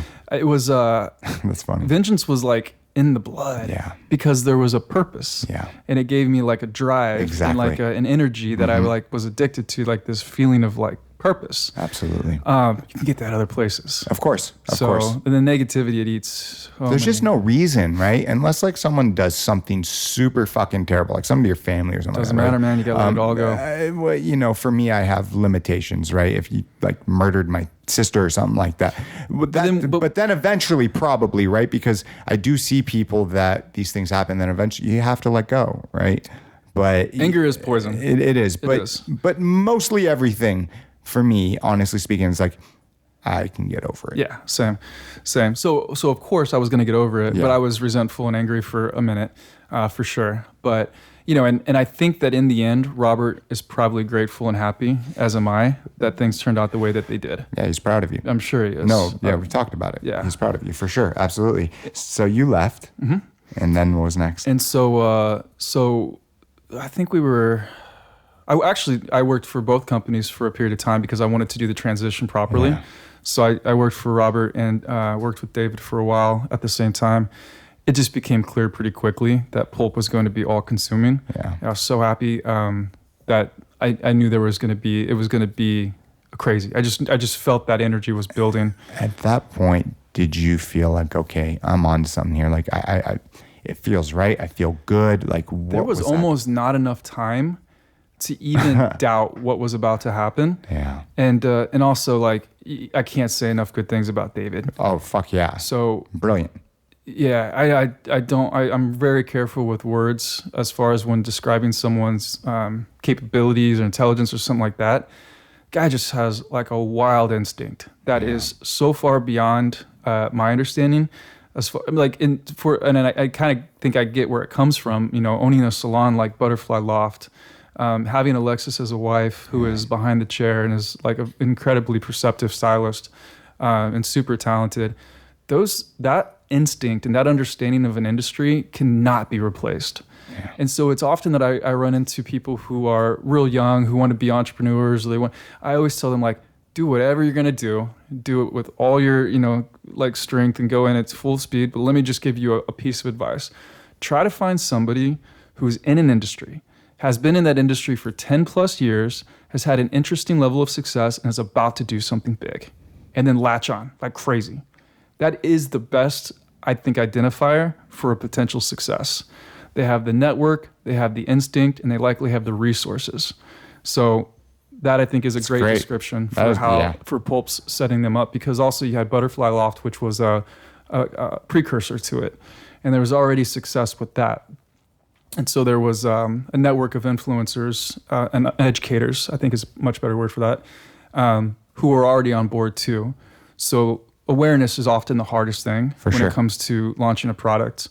And so when you have some of the biggest educators in the industry who are the fastest up and coming ones, clearly the awareness is going to happen. Was that the what set Pulp Riot apart from everyone else? Because Pulp Riot, people. That's it. No, I mean, well, okay, so people, but then that leads to so many other things. When you have someone like Alexis, who was a person, developing a product, okay, it's a person thing, but it's also now you got a product development thing. Yeah.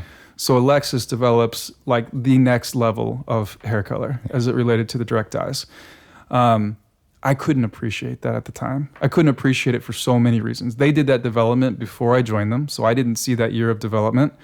And then I also didn't have an appreciation for how good it was because I'm not a hairdresser. Yeah. So I, on faith, basically was believing that this is a great product because they were successful and talented in their own right, and I could see that clearly. So I was like, okay, they probably made a great product too. Interesting, and I'll tie that just a little bit to the future story of Jupiter, which is, in my own experience of building a product over the last 8 or 9 months, got a deep appreciation for Alexis' ability to build so many products in the last 3 years. And all of them are amazing. They are. And I've developed one product that is amazing, but oh my gosh, was it freaking, it's like every single person you talk to says, no, that can't be done. No, that can't be done. No, that can't be done. No, that can't be done. And you have to just kind of bulldoze over every single one of them and eventually get to someone who says, yeah, it's going to be hard, but I have an idea for how it may work. And you're like, okay, Let's start. Funny. That's so funny because at the time, it's like, once again, it's like when we're going through things, we can't appreciate it. Oh, we always can't appreciate it. But now looking back, the appreciation level for Alexis and what she was able to accomplish and things that she was able to do and the products, because now you're going through it. Yeah. Right. It's just these things kind of keep on tying together for you. So you're at Pulp Riot. You're on this fucking rocket ship. It's taking off. At what point, because you were there for like 3 years, 2.5 years? No. 1.5. 1.5. Dude, it was crazy. It was so fast. So from the time you started to the time that you left, 1.5 years, what the fuck happened? Because we launched like 30 countries. It was over $10-11 million in the first year in sales, trending rapidly towards 30 in the second. It was just, it couldn't have been done better. I mean, sure, we made a lot of mistakes. Actually, that's one of the secrets, is that we were moving so damn fast and we were making those mistakes, but we were moving too fast for mistakes to have any damage. Wow. That was a powerful lesson. Companies are much like people, and they have superpowers in a sense. And Pulp had the most amazing people. That was what made Pulp, and that is what Pulp is. Even today, it's the people. Yeah. It's the community. It's the artists. The products are amazing. They have to be. But when you make an amazing product, you get to exist as a company. If you make a subpar product, you're basically going to be struggling to exist, and your whole life is focused on getting people to buy the product. Yes. But when you spend the time to make something truly amazing, it falls a little bit, in my opinion, to the background, and the people then take the forefront, and it becomes, what is the community, what is the culture of this product and these people, and the product just absolutely performs. But people don't spend all day building a relationship with the product. They spend more with the people. With the people. With the people. Yeah. I'm going to take that advice and put that towards my podcast because, as I'm growing and taking this off, it comes down to the people, right? And the people that I bring on here, the community that I build. And it's just so fascinating. In 1.5 years' time, you started, you guys sold, and now what happened? Like, because you guys sold. Like, what happened? Were you lost? Were you confused? Were you fucking stoked? It was exciting. In the timing at the time, I didn't want to sell. I don't think anybody wanted to. I think it was the right decision though. Yeah. And I think it was that Pulp was moving so fast and growing so quickly that we were going to hit a point in which we were going to be unable. We wouldn't have had the necessary resources or relationships or connections to sustain what we were about to do, which was to release a permanent color line. So I think at the time I was being optimistic, as I always am, and aggressive, because I was like, oh, we're winning. I've missed this feeling. Like, let's do this. But David, having a better sense than I did of the big picture, understood that the resources that L'Oreal would bring to the table would allow us to actually continue to exist in a way that was actually going to support the community and the industry. For sure. So it was technically the right decision that I didn't appreciate until probably after the fact. That's so funny. I always like how you, maybe in the moment you don't see it, but you always tend to see it afterwards. Now that's fantastic because there's a lot of people that don't see it in the moment and then they don't see it afterwards. So at least if you can see what is exactly happening, look back, kind of humble yourself. Yeah. It's a beautiful thing. I was given the time to do that while in Cambridge, which was, an interesting decision to, so when Pulp sold, and it was clear, I think, to me and probably to the rest of the team that it wasn't an environment that was right for me. Yeah. It was becomes more political. You got more people, you have more responsibilities, there's more channels of communication, there's really deep levels of planning. And I just love chaos and excitement, and I want to be doing something. I want my hands to be on something and building something and have this excitement. And it was such a harsh transition from, Pulp to L'Oreal for me because the reality changed so much. I gotta say, I freaking love the people so much. It was so hard to leave. Yeah. But it was, I think, the right thing to do. Maybe I should have stayed a little bit longer. I could have picked up a lot of lessons and interesting things from L'Oreal, I think. So I probably split just a little bit too early, but hey, that's my thing, right? But that is your thing. That is fucking totally about- thing. yeah. No, I'm on fire. Yeah, no, but at this point now, you've spent like a decade in Los Angeles. You've had so many ups and downs, and kind of little wins and then failures, and with Beauty Fox closing down, that had to be fucked up. Then everything getting stolen, your friends coming out, picking you back up. You going to Raw Artist, then Ergo, which was kind of like, okay, this is looking back. This is like that is the moment in your life where things finally started Ergo turning. built the stability that I could actually Exactly. stand like on solid ground and start to actually get my reorientated to see an opportunity and be positioned for an opportunity like Pulp Riot. And then Pulp Riot did change your life. 100%. Changed your life. It now, after you sold, because you did nice off of that. What was the step? Okay, I'm gonna move to fucking Boston. So when selling, you're basically you're giving up your ownership in the company, and in exchange for that, there's a payment, and then there's also an expectation that you won't compete, and you won't go, join another company that's competing or do anything like that. So you sign a contract that basically says, have a nice year and a half or whatever. Yeah. Go do something. Take a nice break, but here's a nice check. Sure. Exactly. That's exactly what it is. So I do want to stop you, right? Yeah. When you got your payout, right? Yeah. Just hold on. Yeah. There are moments in life where we can look back. Did you feel accomplished? Were you happy? Were you like, okay, I fucking did it, but now I got to get to the next step? that feeling lasted. It's like your Jeep. You're right. It lasts for about 10 minutes. Okay. Were your parents happy? Super stoked. Everyone around you. I remember when you told me and you shared information with me.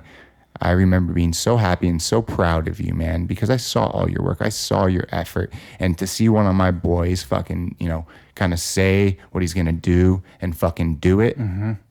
I love that shit, dude. Yeah. I love that. So I want to tell you on here, man, I'm really proud of the work that you have done and to the level that you're at. And I know bigger things are going to come. Right. Because this is my future focused mentality. Yes. It's so hard for me to stay in a moment and be content or be pleased or be happy. I don't know what word to use, but it's hard for me to sit in that moment for very long. Do you think that's, I don't know, for me, right? Like getting wins and feeling good, it helps build you up. And I understand that, you're kind of like the next, but like sometimes living in the moment is, it's not a bad thing. I get it. It's good advice and it works for most people. It just might not be for me.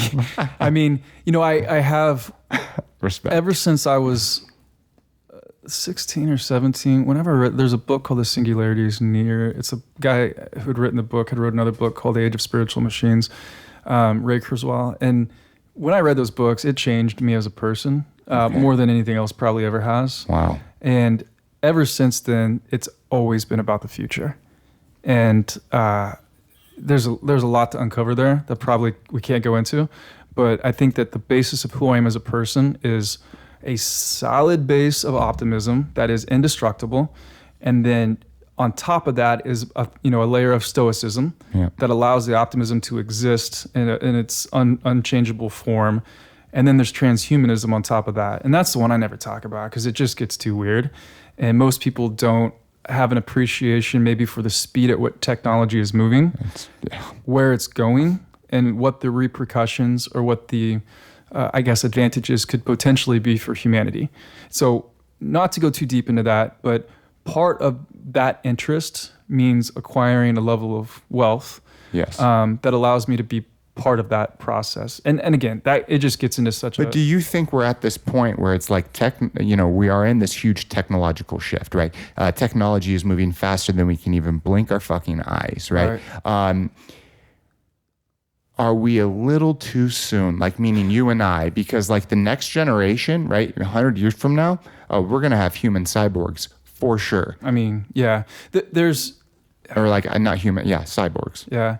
It's hard to say because who knows how steep that curve is and how quickly the future could arrive in a sense, where the singularity is the specific point at which the AI or the artificial intelligence is thinking faster than humans and able to take action. And then there's like this singularity. But it's like it's what I like to call is the next phase of evolution for human beings, right? It is that next step. So maybe it's not human beings anymore; it's like AI. But if you do believe in evolution, we started out at this one point, we became this other thing, then we grow. Mm-hmm. So if evolution is a real thing, that means it does not stop. So is the singularity the next phase of evolution? Right. That would be a logical assumption. We kind of Exactly. take over the process. Yeah, absolutely. Yeah, I mean, and then the Neuralink, the thing that Elon Musk is working on, and there's not a lot of information on it yet. He did one really interesting presentation on it and suggests that we'll be able to actually link up with machine level intelligence. And so we basically amplify ourselves. So AI can't necessarily run away from us because we're able to keep pace, exactly. but maintain our biological form. It's interesting to talk about this stuff because it's funny because I think some people think of me as like a business guy. Yes. And then some people think of me maybe a little bro-ish. I wear activewear most days. I love working out, and I drive a Jeep now. You drive a Jeep, a badass Jeep, but it's definitely a bro Jeep. But then like most of my deep love is for psychology, philosophy, and technology. 100%. In the future.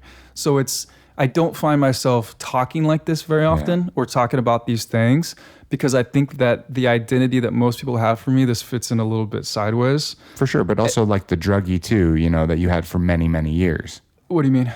People would think that you're a stoner. Right. That perception that people would have of me. This is a little bit better though, just saying. Yeah. And that's the thing I have become, and we talked about this before, which is I like to be aware of the filters that I'm being caught up in as I'm communicating with someone or I'm presenting myself, because at the end of the day, I want to be an effective person so that I can accomplish my goals, which, tying this all together, have to do with human potential. It does. And transhumanism, in a sense, is the ultimate human potential with some clear caveats. Like I could argue against my belief as much as I can argue for it, which I think is a healthy place to exist when you have an opinion. You can change my mind day to day. Like straight up, I could believe this, and then if you paint a good argument and I look into it, I'm like, okay, I understand, I was wrong, okay, there you go. Yeah, and I think it's important that you should be able to paint that argument in the other direction, because if not, you're not introducing yourself to the full breadth of the conversation. Well, you always make me do that.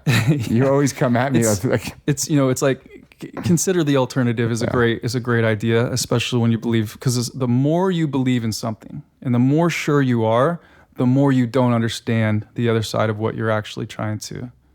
For sure. That you should understand if you're going to try to be so absolute. So real quick, because I don't know a lot about transhumanism, and then we're going to get back, right? Is transhumanism like, cyborgs, or what the fuck is it? Transhumanism is transcending humanity, is the underlying idea. It's also sometimes called post-humanism. Okay. There's actual art movements and stuff that get kind of wrapped up in these terminologies too, because it can be confusing. There's extropianism, which is my Instagram name, which is basically the opposite of entropy. You call it extropy, extropianism. So it's a belief system based on the continual improvement of the human condition. So that's Elon Musk for sure. I think so, although he has a slightly negative viewpoint on the potential of AI. And in extropianism, you would believe more positively about the outcomes. I mean, we've all seen Terminator, so I think it's a real for thought. Sure. This is this understanding the other side of it, and it's what side of it do you fall on? I'm split in the middle. It's a really important thing to keep your eye on and to be part of if you can.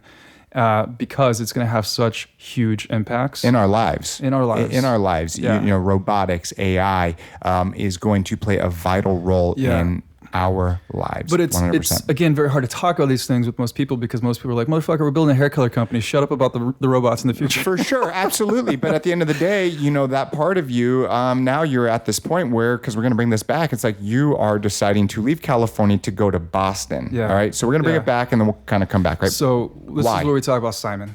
Simon is superhuman. Yes, he is. Simon is undescribable in words. I don't mean to be so verbose about him, but like when you get to know someone on a level that I've gotten to know this guy, and you see only good things, the deeper you go, you're like, what are you? How is this Are possible? you an alien? What are you made out of? Possibly could be. It could be, very much could be. He's either an alien or he's from the future. I have these fun jokes where there's certain people in my life that have been very important. Yeah. And so often I'll talk to them in a sense like, you're a robot from the future that I'm going to build in 20 years and send back to be my friend. You're such an idiot. I know. But yeah, so Simon fits squarely into that camp. So I met him at again, the Founder Institute was a huge thing. Damn, that's where you met him? No, but when I talk about like being grateful for certain things, Deo Risi is the guy who started the Founder Institute. He started it because he had a bad experience as a startup company. He built like $1 billion company, but a lot of it was taken away because he had, not understood the games that are played when you're building a company. And your investors do this, and your lawyers do this, and at the end of the day, you're sold $1 billion company, and you got what? You got like a huge lawyer bill, and you almost lost money. Fuck. So he built something called the Founder Institute that basically taught what you wouldn't learn anywhere else. You'd only learn the hard way.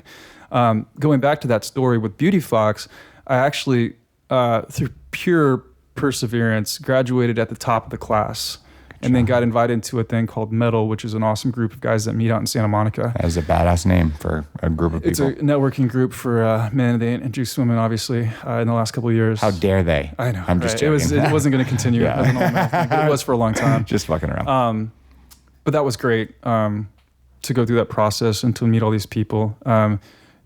Where were we going with this? So we were talking about Simon and how you met him. Okay, so Deo Risi, I stopped going to networking events because they had become so like massively lame in Los Angeles. But I'm such like action cause reactions, just go do shit. You never know what's going to happen. But I had to turn on a filter because I found myself wasting a ton of time at these events. So I started thinking, I will go to the event based on who's speaking. So Adeo was going to speak, and I'm like, I'm there because this guy's going to attract, an orbit of people who are really awesome. And so, and you're in a room full of really amazing people, right? And I don't have the floor to speak. And so one of the hacks that I have is that I key into whoever's speaking, and I listen intently as best as I can. And I'm, looking things up as they're talking, da-da-da-da-da. And they get to the point where they say, anybody have any questions? And I got a fucking great question. Because that's awesome. I'm like researching, da-da-da-da.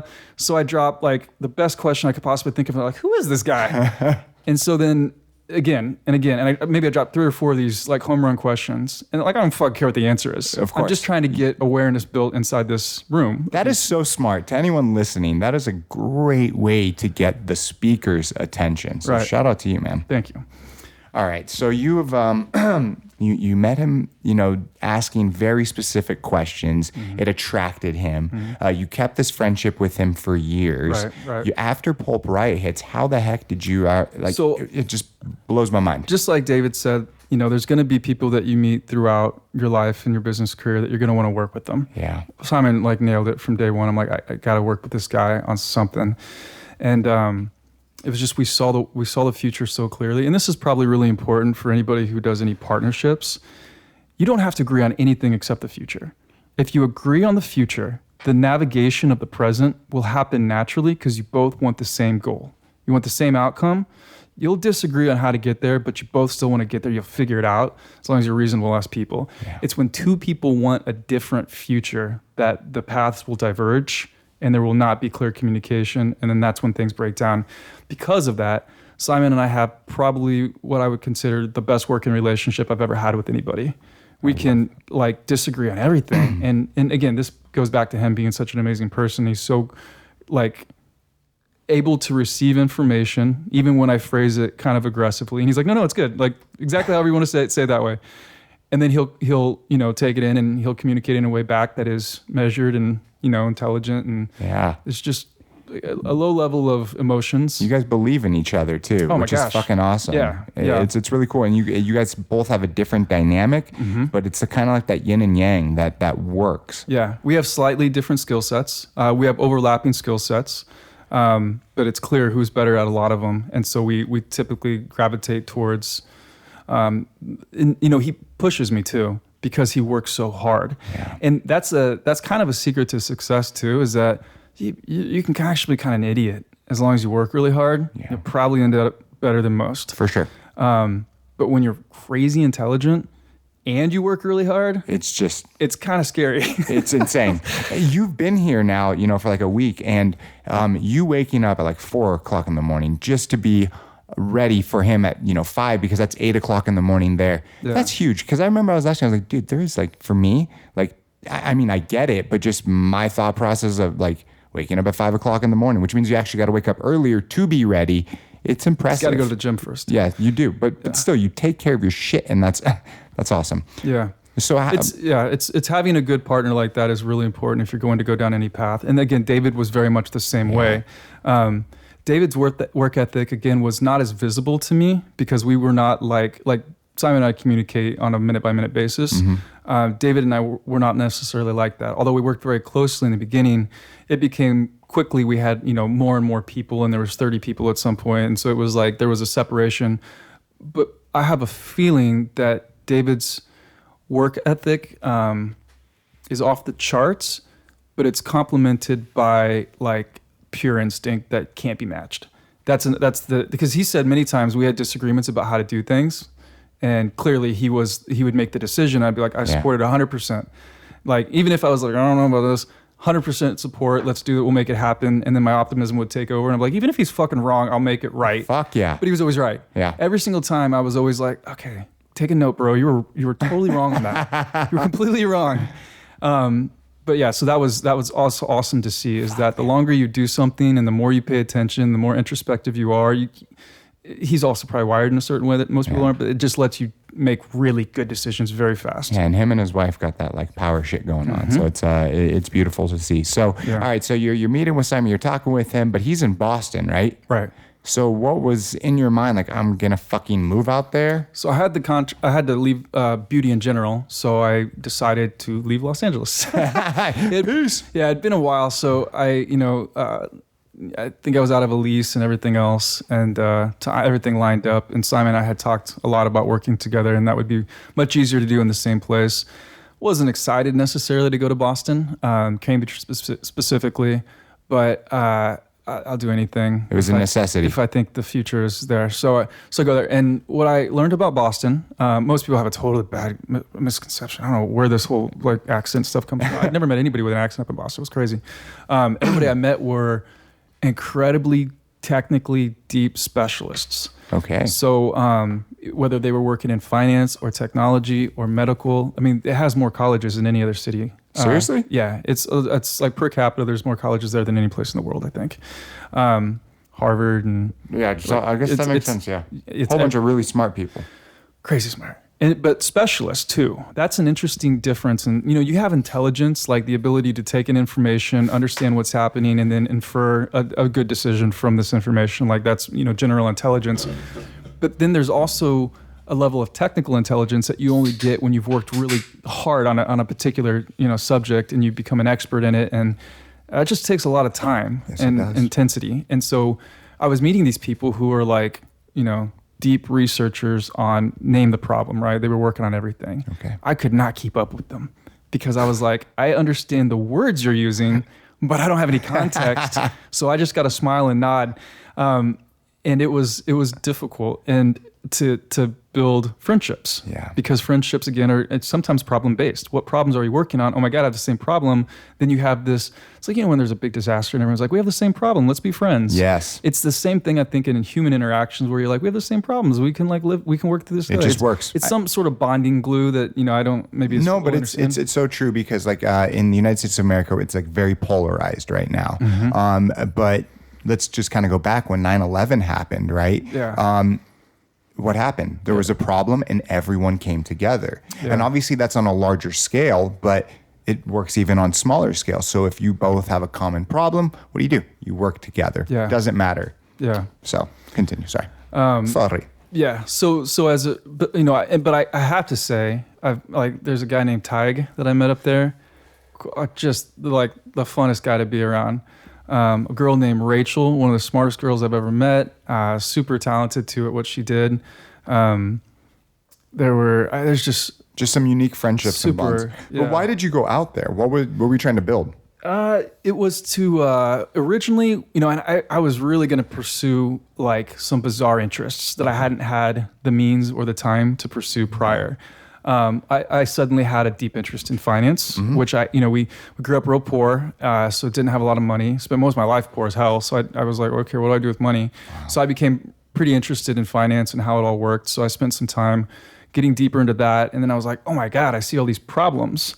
And so I was like, I like to solve problems. So let's build a finance company. And then we got into that and then learned that that is a race to the bottom and requires massive funding to exist. Yes. And there was a lot of early movers that have gotten moats built pretty deeply. So we became uninterested in that pretty quick. Super passionate about dogs, which I hadn't really been before. I hadn't had the opportunity to really build a lot. I had like my dogs that I had when I was younger. We like pulled out of the alley, like we captured them. That's cool though. We're like, you're gonna be my pet now. You're my dog now. Yeah, but that's awesome. Yeah, take it off the street. But with all the working that I was doing, the interesting lifestyle, as far as my living situation, didn't really allow me to have a dog. So we built a website called Watchdog Labs, which is still up. So watchdoglabs.com, and we went bananas in like the nerd zone to figure out safe food for dogs. Which is a wild problem. Like again, once I get into something, I'm like, why is everyone not paying attention to I know, this? but I remember when you were like, I'm gonna build like this, watch what's it called again? Watchdog Labs. All right, Watchdog Labs. Sorry. Yeah. I was like, what is this dude think? What is he thinking? I know. But you went all out, and it's still up and running today. Yeah, and it's a great resource. It teaches people, or not even teaches. It just walks you through, like you basically select the breed, the size, like all the different selections, and then it gives you. We rank the actual food based on a percentage and score. The way that we do it, I mean, we spent ridiculous amount of time on this, and we had like all these again deep specialists that were like helping us build algorithms and shit. It was like this could have been, and then this is where I did not apply the speed thing. We could have built it in like a fraction of the time. Okay, probably got roughly the same result, but we just went overboard. That's all right. It's all right because I mean, I truly and there's like lots of people use the site and they use it on a regular basis, and it gets shared and it's growing, and that's great. And there's only so much interest I can maintain in something for a period of time. Yeah. So we handed it over to a manager now who runs it. And there was actually a few other websites like that we started in that like flurry of 6 months of working together. Because once Simon and I started working together, it was like 18 hours a day in the CIC building. You guys are just fucking hustling, and just like, and then it was also winter, and I was like, I don't have any friends. Let's just fucking hustle. Winter out there is fucking brutal, right? It was pretty rough. And so, and I was exploring all type of interests. I got into doing some boxing too, and I messed up my shoulder, and it wasn't a little screwed up. Like I really messed it up, and I'm very big on ignoring things. Yes, you are. I'm just like, it'll be fine. Do you still have a headache? I do. It's killing me, right? It's like, wow, you're fucking killing it. I would never know. The headphones are like crushing my head. I'm gonna make them tighter. Thanks. Yeah. But anyways, so this shoulder thing was naggy at first, and then it got bad to the point where I couldn't work out because my left arm had zero strength. Holy shit. And I don't know if you've ever had that happen where it's like if you want to do a curl and you can do like 45 pounds with your right arm and you can't do 5 with your left, you're like, I am effed up right now. Yes. And so, and I would wake up in constant pain, and it was debilitating. And you're like, I'm not going to go to the doctor. I'm just going to figure it out on my own. I tried to sort it out for a while by myself, but it got so bad. Like I couldn't sit in a chair for more than like 20 minutes without my arm going numb. Dude. And then the numbness turns into pain. And it was my neck, and it was my shoulder, and then it was my arm. Dude, it was a nightmare. I hated it. I hated every second. How long was this going on for? Months. It went on for months. And eventually I was so like, funny. I gotta sort this out. Yeah. So I start going to doctors, acupuncturists, physical therapists. Like I was like crossing appointments, going from one to another. I'm just like, let's figure this out, guys. Absolutely. Like, let's get a team on this one and get this worked fix out. This shit. Got a massage therapy. Yeah. I had like 3 massage people working on it at different times. Dude, nothing was working. It was crazy how I was like, did I seriously fuck my arm up this bad? Dude. I had a really great massage therapist that helped me figure out what it actually was, and it was more in my neck. And it was, I don't understand all the terminology she was using, but something was really screwed up. For sure. And the pain was crazy. So then it was about and I was bitching about it as little as possible. That's you. But Simon was noticing like, dude, you can't sit still for 20 minutes. What are you doing? So, and around that time, I also went to a trade show, and someone at a trade show gave me a cream because I obviously was like, can you fix my problem? Yeah. I was like, stranger, come here. Can you fix my problem? you. Anybody? Hey, you. Yeah. Yeah. Little old lady selling hot dogs. Can you fix my shoulder? It was like, anybody have any ideas? So this woman was selling a CBD cream. Okay. So I was like, give it to me, please. I'll try this out. That's really crazy. Hold on, because as long as I've known you, no alcohol, no weed. Topical. I know, but So- I'm sitting here smoking a joint. You would definitely not, right? And when I found out that you had tried the CBD, I was really blown away by it. Yeah. But what was it? What happened? So the cream that I tried at first, it felt like icy hot and had no impact whatsoever. Okay.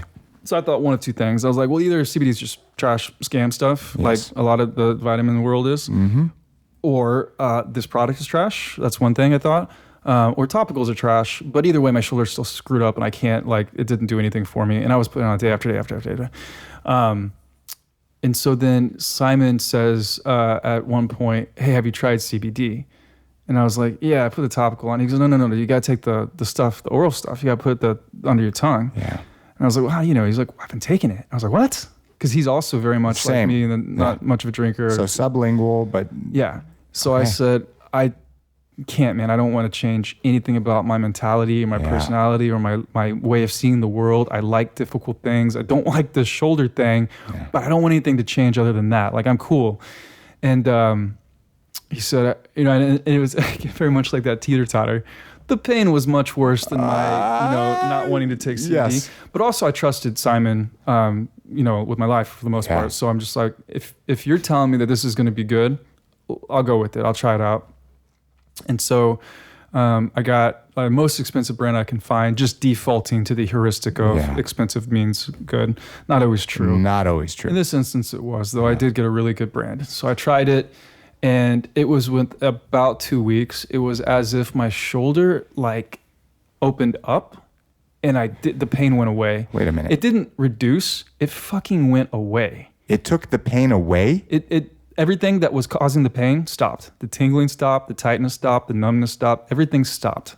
What the fuck? And it was like day after day, it was like progressively better. And then I was like I could barely even remember feeling like that when I was, because I move beyond, I think so little about the past and I'm so, again, future, that I almost took it for granted. Dude. And I probably would have, but then there was another aspect of it that I didn't expect. So I had been living with a lot of stress for a long period of time. And again, that was just daily. That's just the way the body works at some point, like we had talked about. Maybe 24, 25, I started feeling stress. 28, 29, I was like, oh, okay, this is life, I guess. This is rough. If you're trying to do big shit, like if you want to chill and play Frisbee on the weekends and stuff, maybe you don't deal with it. But if you're like I might run out of money tomorrow, or is this all gonna blow up and go to shit? And Exactly. I got to go to these 6 cities in the next 4 days. And you just start to, your brain is wired to be a little worried about stuff. And that starts to wear on you. Humongous. So anyways, in those 2 weeks, boom, goes to zero. And I'm like, I don't feel that feeling anymore. What? I'm not worried about stuff. Had you correlated it to the CBD? Yeah, it was almost, I knew exactly what was happening, because this is what people had said as far as stress and anxiety. And Yes. I was like, maybe, but that's you can't make that go away. That's what I've become in a way. Yeah. So when that shit dropped to zero, I was like, well, this is actually going to be a very different life than I had expected. Yeah. So, which is, that's a big statement, and I get how charged up that is. And I also know how much hype there is in CBD. And I know how much trash there is on the market, because the other thing that we did is that with the Watchdog Labs testing process, we really got to understand COAs, because we were doing all these COAs on dog food. What's COA for people who don't know? Certificate of Authenticity, I believe is the actual second. Basically, it's a lab report that tells you exactly what's going on in whatever you've gotten tested. And so with dog food, we were really, what's protein, what's carbs, fats, what's the heavy metals and all this stuff. And then with cannabis and CBD and hemp, it's a big thing too, to really understand, because hemp is a bioaccumulator.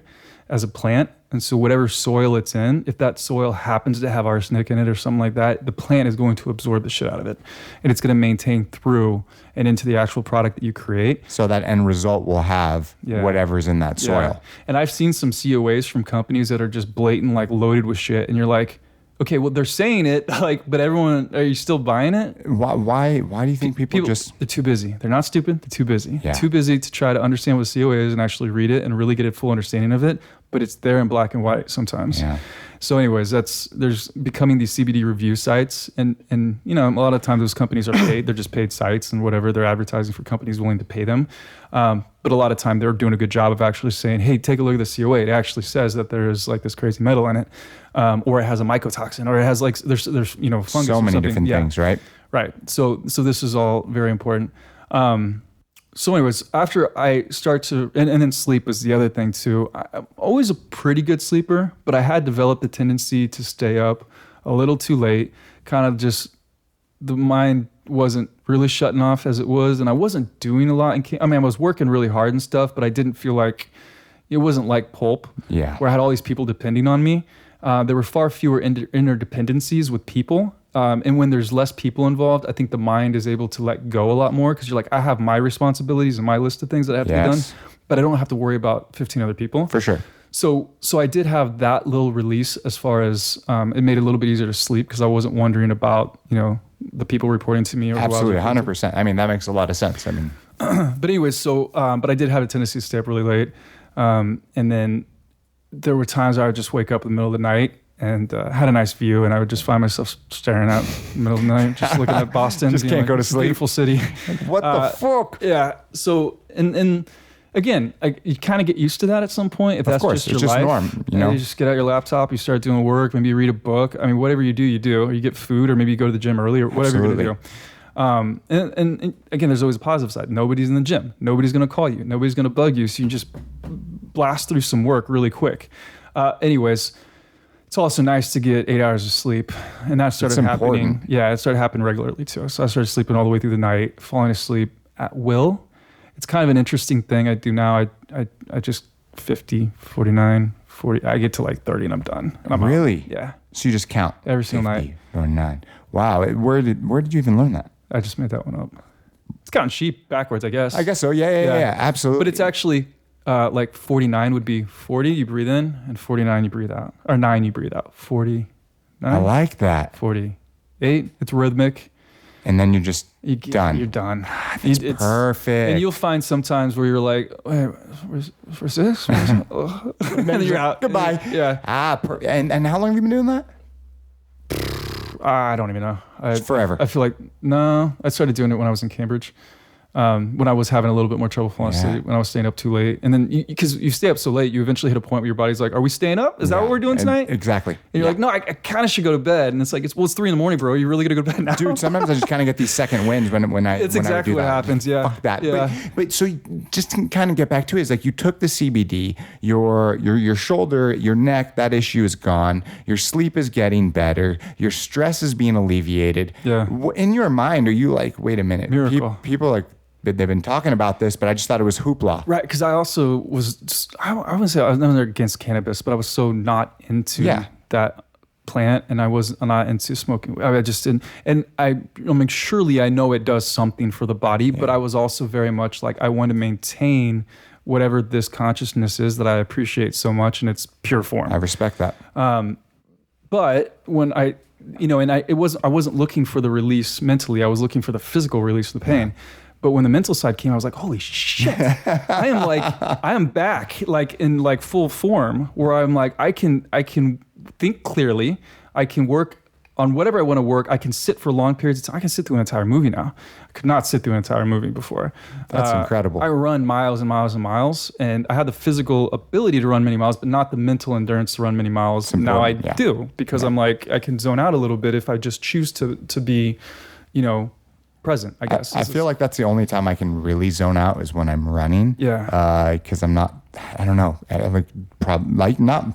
like you're constantly thinking about 50 million things. Yeah. When I run, I don't know, I can just zone out. Yeah. But I do love how CBD kind of found its way into your life. Yeah. And it just kind of helped you out with these 3 big issues. Yeah. What was next? How did you? Well, I got obsessed because Makes sense. my human potential was now peaked. And I was like, this is taking me to a level. Like I started to feel like it was a performance enhancement drug for business or for life or for what I want to accomplish.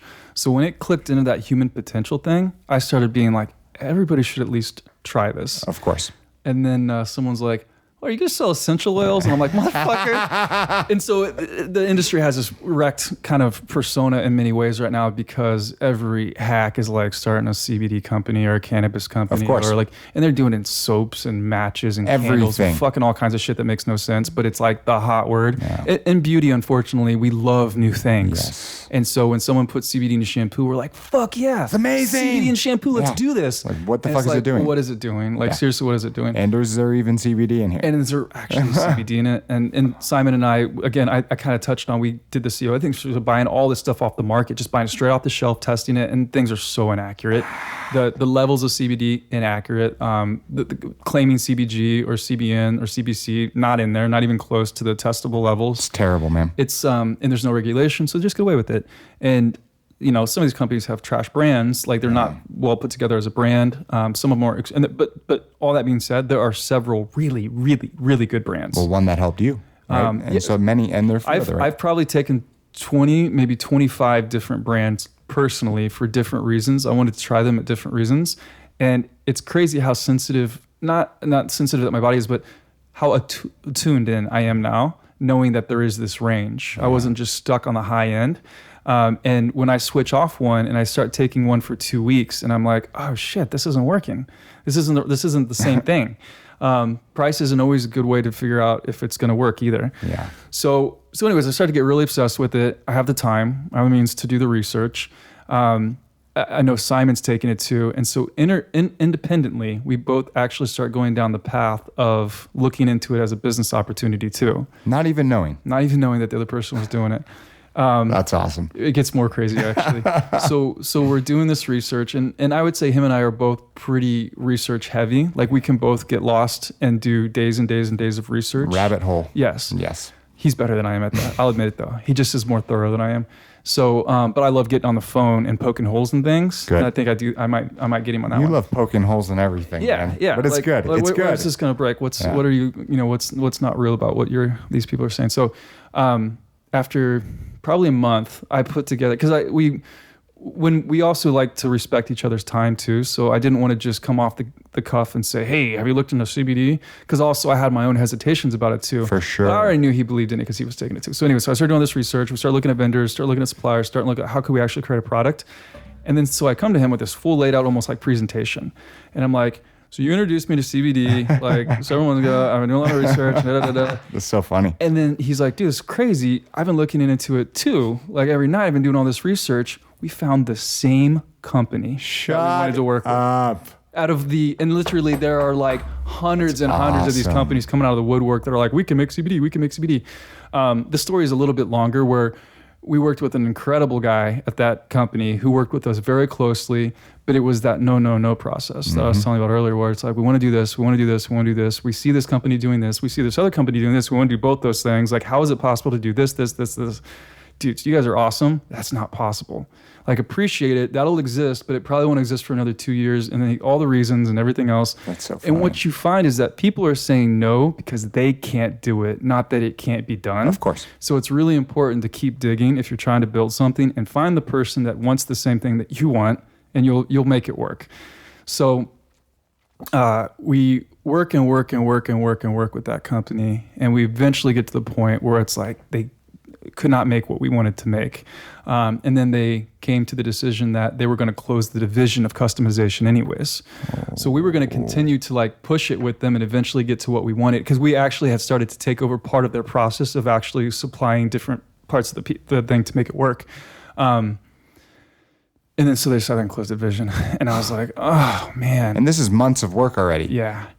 And granted, that was all very valuable because we had learned a ton of stuff in the process, and we had been very much down the road of creating like an untouchable product that we have basically built up to be the best you could possibly make. Once again, looking back, right? You're looking back at that time, like this is very, very valuable, right? Yeah. Maybe not in the moment. So the moment, the guy who we'd been working with so much says, "Hey, just so you guys know, we're looking at closing this division, but we have a few key clients. You're one of them. We want to keep you guys. We want to keep moving forward. So don't worry.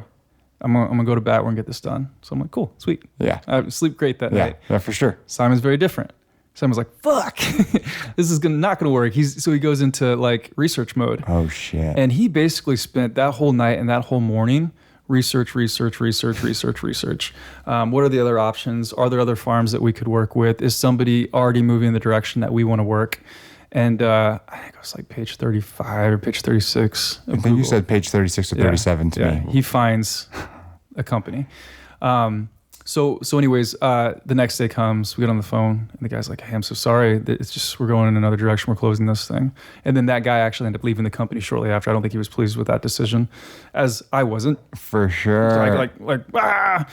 Simon's like, "Have a seat. This is what we're gonna do." And have a seat, child. He's already like done all this. And then it's, when you make a product, you don't always get to be the actual like person manufacturing the product, which is sometimes a good thing, because I find that the company that is the manufacturer and that's doing the whole thing, they're usually not doing several things very well, because it's consuming to manufacture a product. Every single part. Massively difficult.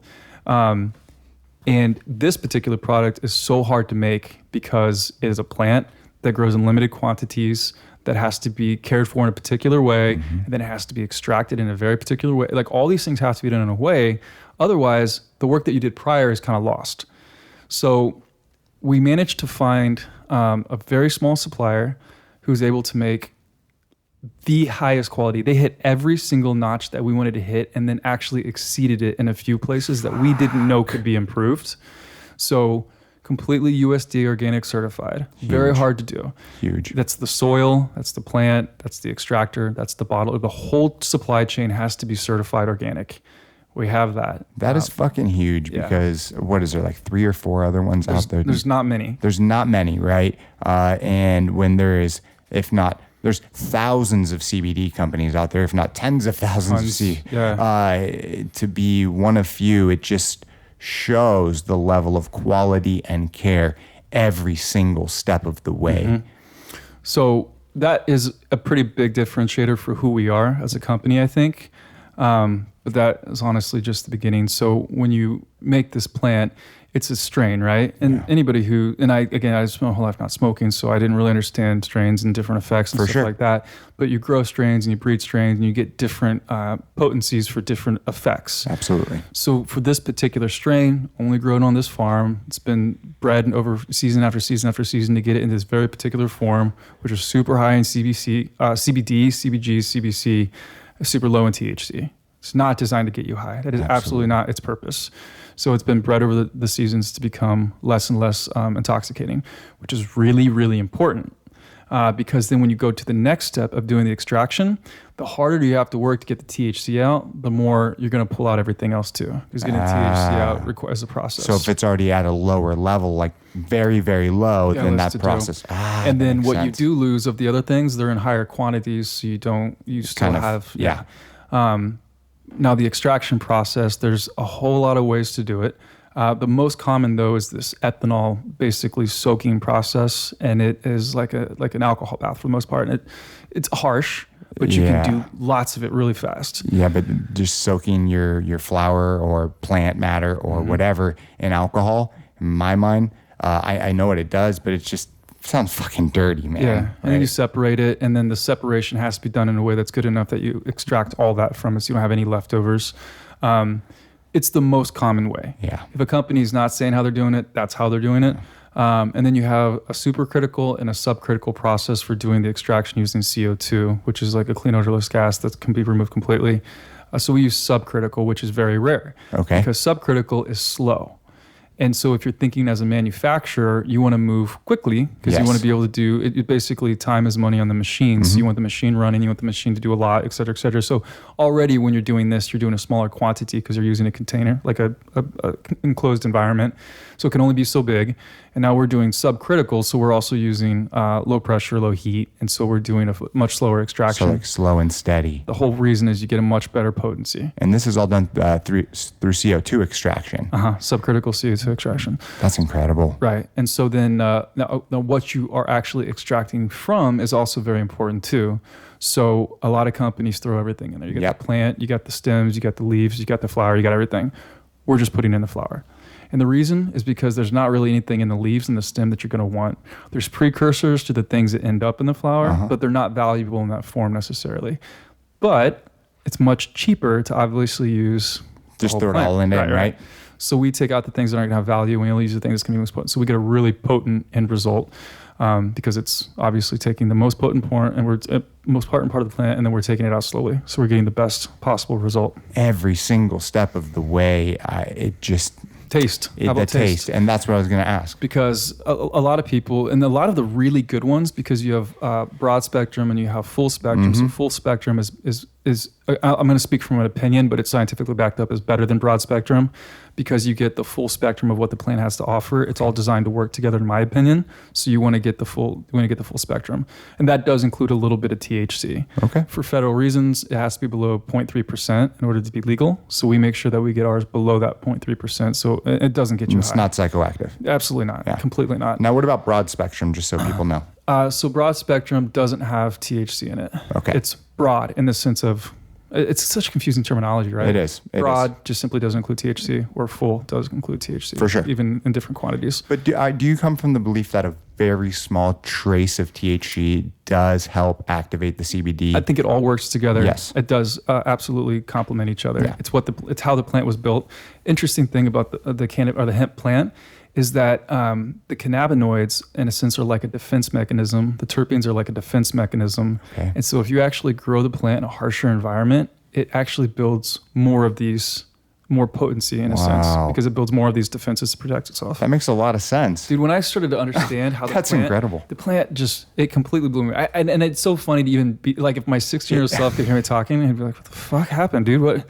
For the almost decade I've known you, man, to fully have this conversation with you right now, and for you to be at the level of understanding about this, the whole plant, cannabis, CBD, it blows my mind. But you are coming, everything that you have said makes 110% sense, hits facts. And at the end, where I want you to talk about, because when I tried this, the taste, what is different about it? So we're using fresh peppermint, and that's, I can't say it's a secret. It's not something we're talking about a bunch, but we actually used a food scientist to develop the taste. Because the labs were having, it wasn't their specialty, right? It's not their wheelhouse to necessarily do like a sensory thing with taste. And taste is an interesting thing because everybody has a different palate. And so we did a lot of testing, and sensory testing, where you basically have lots of people test it and get the different taste, and then you kind of lean towards a particular one, and like you end up with the thing that the most people are going to find appealing. So the taste of ours, and what you'll find is the brands that I find to be very effective on the market actually have the worst taste. They're terrible. They taste awful. No, absolutely. I'm not going to. Yeah. Typically the best result. I won't say names, but one that I like a lot. It tastes like shit. It almost tastes like barf. Yeah. And it works, but it tastes nasty. And so that, like, people that try it that don't even know that it works, they probably are like, oh, this fucking tastes gross, I'm not even going to give it a chance. Yeah, which is unfortunate, but it's, again, we have our eyes for a reason, we have our nose for a reason, we have our mouth for a reason. Yeah. Our taste buds are designed to give us like a cue. Yeah, it just doesn't make sense why most of them taste like crap. Yeah. And so getting a food scientist to really kind of determine what would be the best taste for, a huge spectrum of people is really important. And so you and Simon went through this whole process. Yeah. What is it called? What is, The name of the brand is Jupiter. Okay. That's awesome. Yeah. And I think just today, Simon watched the final bottling.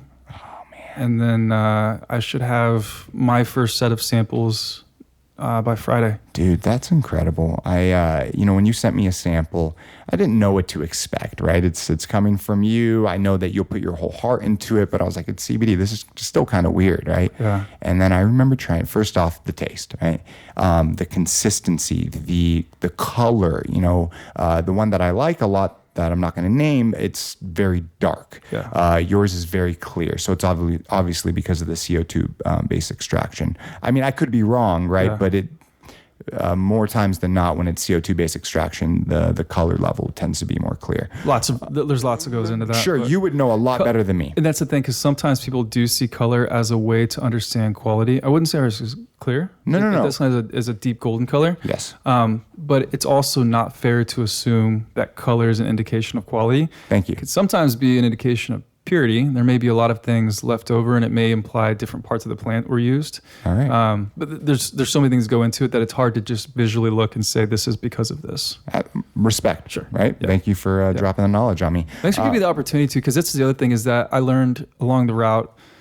There's not a lot of time. People are busy. Again, people aren't stupid, they're busy. And so you don't get the chance to give them this deep explanation for these things. But even if you do, they often don't have the base to have it land properly with an understanding. Yeah. And typically the only reason that you do it is that you're trying to demonstrate an understanding yourself. Like you're trying to give them an understanding that you understand it so that they will trust you, not that they actually understand what you're saying. Absolutely. So anyway, I appreciate being able to talk about it in a long form. Of course. Because I probably won't get the chance to do it in many other ways. It'll basically be like, can we take a really good picture of it? And can we have someone who people trust talk about it? Yeah. And then it'll perform, and then that'll have to be good enough. And maybe on our website we'll have the deeper education, but I don't assume most people have the time or the interest to dig deep. No, I get that. Yeah. I get that. But you coming on here, sharing, exactly what you've worked so hard on. It makes me very proud of you, and I really do look forward to the future. So what, Simon, got them. Kind of, what's the next steps? Yeah. So we had many things operating in parallel. So I think our packaging is actually going to be the last thing that gets done, which is a surprise. Yep, that's all right. Always a surprise along the way. But packaging will probably arrive a few days after the bottles arrive at our logistics partner, and then we'll be off to the races. I mean, I have probably 100 people in my life that I want to try it, who some are familiar with CBD and already understand its power and its value, and other people are total skeptics, which I love just as much. Like yourself, like you were. Where I started, yeah. And so people keep saying, dude, I don't want your essential oil. But it's not. It's really not. I know, but that whole multi-level marketing essential oil thing, it just fits nicely into the bullshit tornado of what this stuff looks like. But again, when people experience it, it's a different understanding. Yeah, so, and sure. I can only hope that over time, because it will not be a process of me convincing anybody of anything at any time. Yeah. I will simply make it available, and when people are ready to have an experience, because that teeter-totter have hit the point where they're like, I need to try something.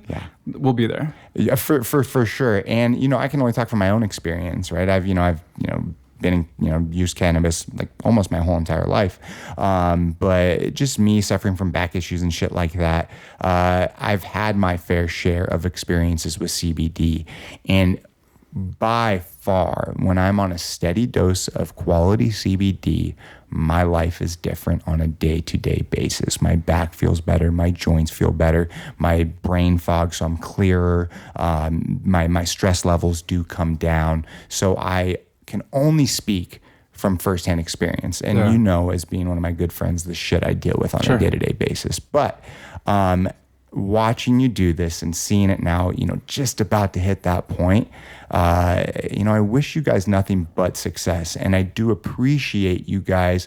You guys are going to be the first sponsor on my show, and I'm happy to do that, man. Yeah, thank you so much for believing in me. And I haven't even launched yet, but you are the person that I trust most, giving me the real honest answer. And then you guys coming to me and saying that, it just, it makes me feel good. So thank you. Yeah. And as I had said before, the indicators of success have a lot to do with, experience in doing something and having a natural, maybe an instinct and understanding. And you have a natural instinct and understanding of people and an ability to connect with them. So I think that gives me confidence that you'll be successful. The other thing, and I learned this through a lot of hiring, is that you cannot pay someone to be excited. Yeah. Someone has to have that internal excitement naturally, or there has to be something about what they're doing that's causing them to be excited. And going back to David again, he was really good at understanding that people will lose interest if they don't have a sense of ownership and they don't have a sense of excitement and purpose, and even understanding why they're doing what they're doing. That always felt like that was somehow always in the air. Yeah. And so when it comes to this, I can see clearly that you're fucking excited, but it's also because it's fitting so clearly into your wheelhouse of what you're naturally good at. Yeah. We always tend to get attracted to what we're good at anyways. For sure. So I see this as being something that's has true potential. And again, with most things, awareness is the biggest question. So how can the most amount of awareness be drawn to this? It's actually probably people sharing it. For People sure. who enjoy Absolutely. So Absolutely. If people are enjoying the long form conversations, which I love long form conversations between people because we're doing less and less of it. Yes, we are. Social is making everybody very short, very surfacey, very like TikTok, what's the 5-second clip? But this deep exchange is rare. And even just listening to it, I think has an impact on somebody's quality of life. Absolutely. It may be wrong of me to say that I think guys get more from it. No, it's not. I could be wrong. No, it's not. I know guys communicate differently than women do. Mm-hmm. And guys communicate differently to women, and women communicate differently to guys. Mm-hmm. And it's a generalization, and I have many awesome examples in my life where that doesn't line up, and I have guy-like friendships with girls. But there is something that's very unique about a 2-hour or 3-hour conversation between two people and having the ability to listen to that through all the way. Absolutely. I personally have gotten so much from listening to different podcasts and long form conversations with different unique people. And, there is nothing wrong about saying men and women are different. Sure, of course, we can, all meet in the middle and do that. But at the end of the day, we are different, biologically different, and so I don't think saying these things are wrong. It's not because I'm a sexist, you're a sexist. No, fuck no. It has nothing to do with that. It's just, speaking facts. So, and that's all That's one thing I know about you is you speak facts. And so kind of bringing it back to the CBD is like, this is facts, man. This is huge. And when people, listen to this, where are they going to be able to find it? Yeah, getjupiter.com is the website, and we'll be primarily a direct-to-consumer business. Partly that's because it's expensive to make this product because it can only be grown at certain times. It takes a lot of product because we're only using a small portion of the plant to make the end consumable. So because of that, it's expensive. Yeah. And to keep the margin, to keep the price as low as possible, we have to protect the margin as much as we can, not to get too much into the business side. For sure. It doesn't leave a lot of room to use distribution channels. It would be great if we can figure out a way to work with retailers or to work with salons for that matter. But for the time being, it's most likely only going to be found on getjupiter.com. And it's also important, I think, that people understand that Amazon currently does not sell CBD. It sells hemp oil. Yes, it does. And a lot of people are buying their CBD on Amazon and not understanding that it is not CBD, it is hemp oil. Very different. There is no CBD in it. It will have no effect that you are expecting. Thank you so much for saying that. It's crazy. It is. Because all over it actually says reduces stress. All the same stuff. Yeah. But it's just not real. It's not real. And whenever Amazon decides to sell CBD, I have no freaking idea. There's a reason, and it's because it is illegal to sell over 0.3% in most states. Okay. And so Amazon cannot possibly test all the products that is being sold. And so if you're like, no, trust us, it's below 0.3%, they're not taking the risk. No. So their rule is nothing that is actually hemp derived in the sense of CBD or CBG or THC or anything like that. Hemp oil is the only thing that can be used. Difference is it's basically like avocado oil.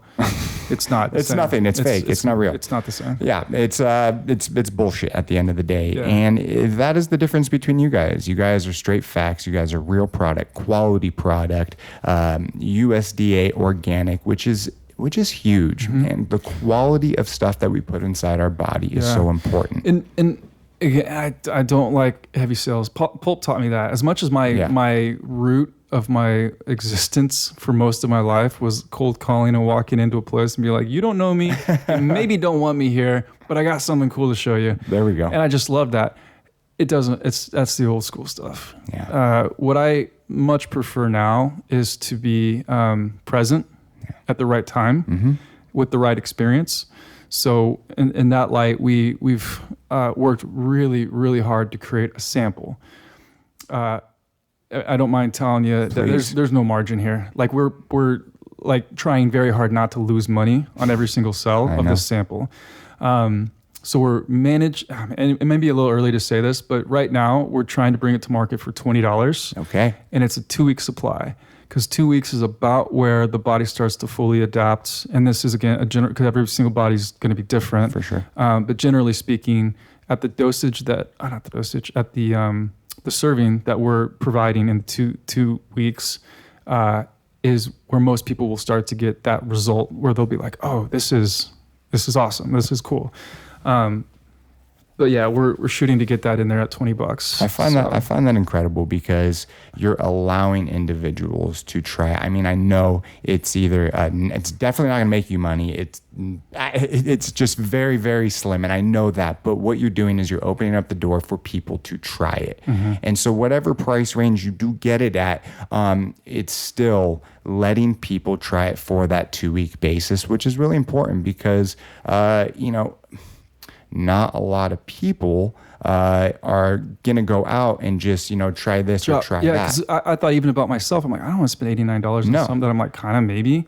Even if someone who I really trust, I'm like, can you just give me some of yours? Because I don't want to have an $89 or $129 bottle of this sitting in my bathroom mirror for something that's potentially not going to work. Doesn't do right? anything for me. Yeah, exactly. So now you're opening up the doors for more people to try it, which they do. And once they try Jupiter, they're going to, if they've ever tried CBD before, they're going to notice a clear difference. The quality is by far, in my opinion, the best. And I'm saying that from just me trying it myself, trying so many different kinds before. So I really look forward to this just kind of, rolling out, hitting it hard.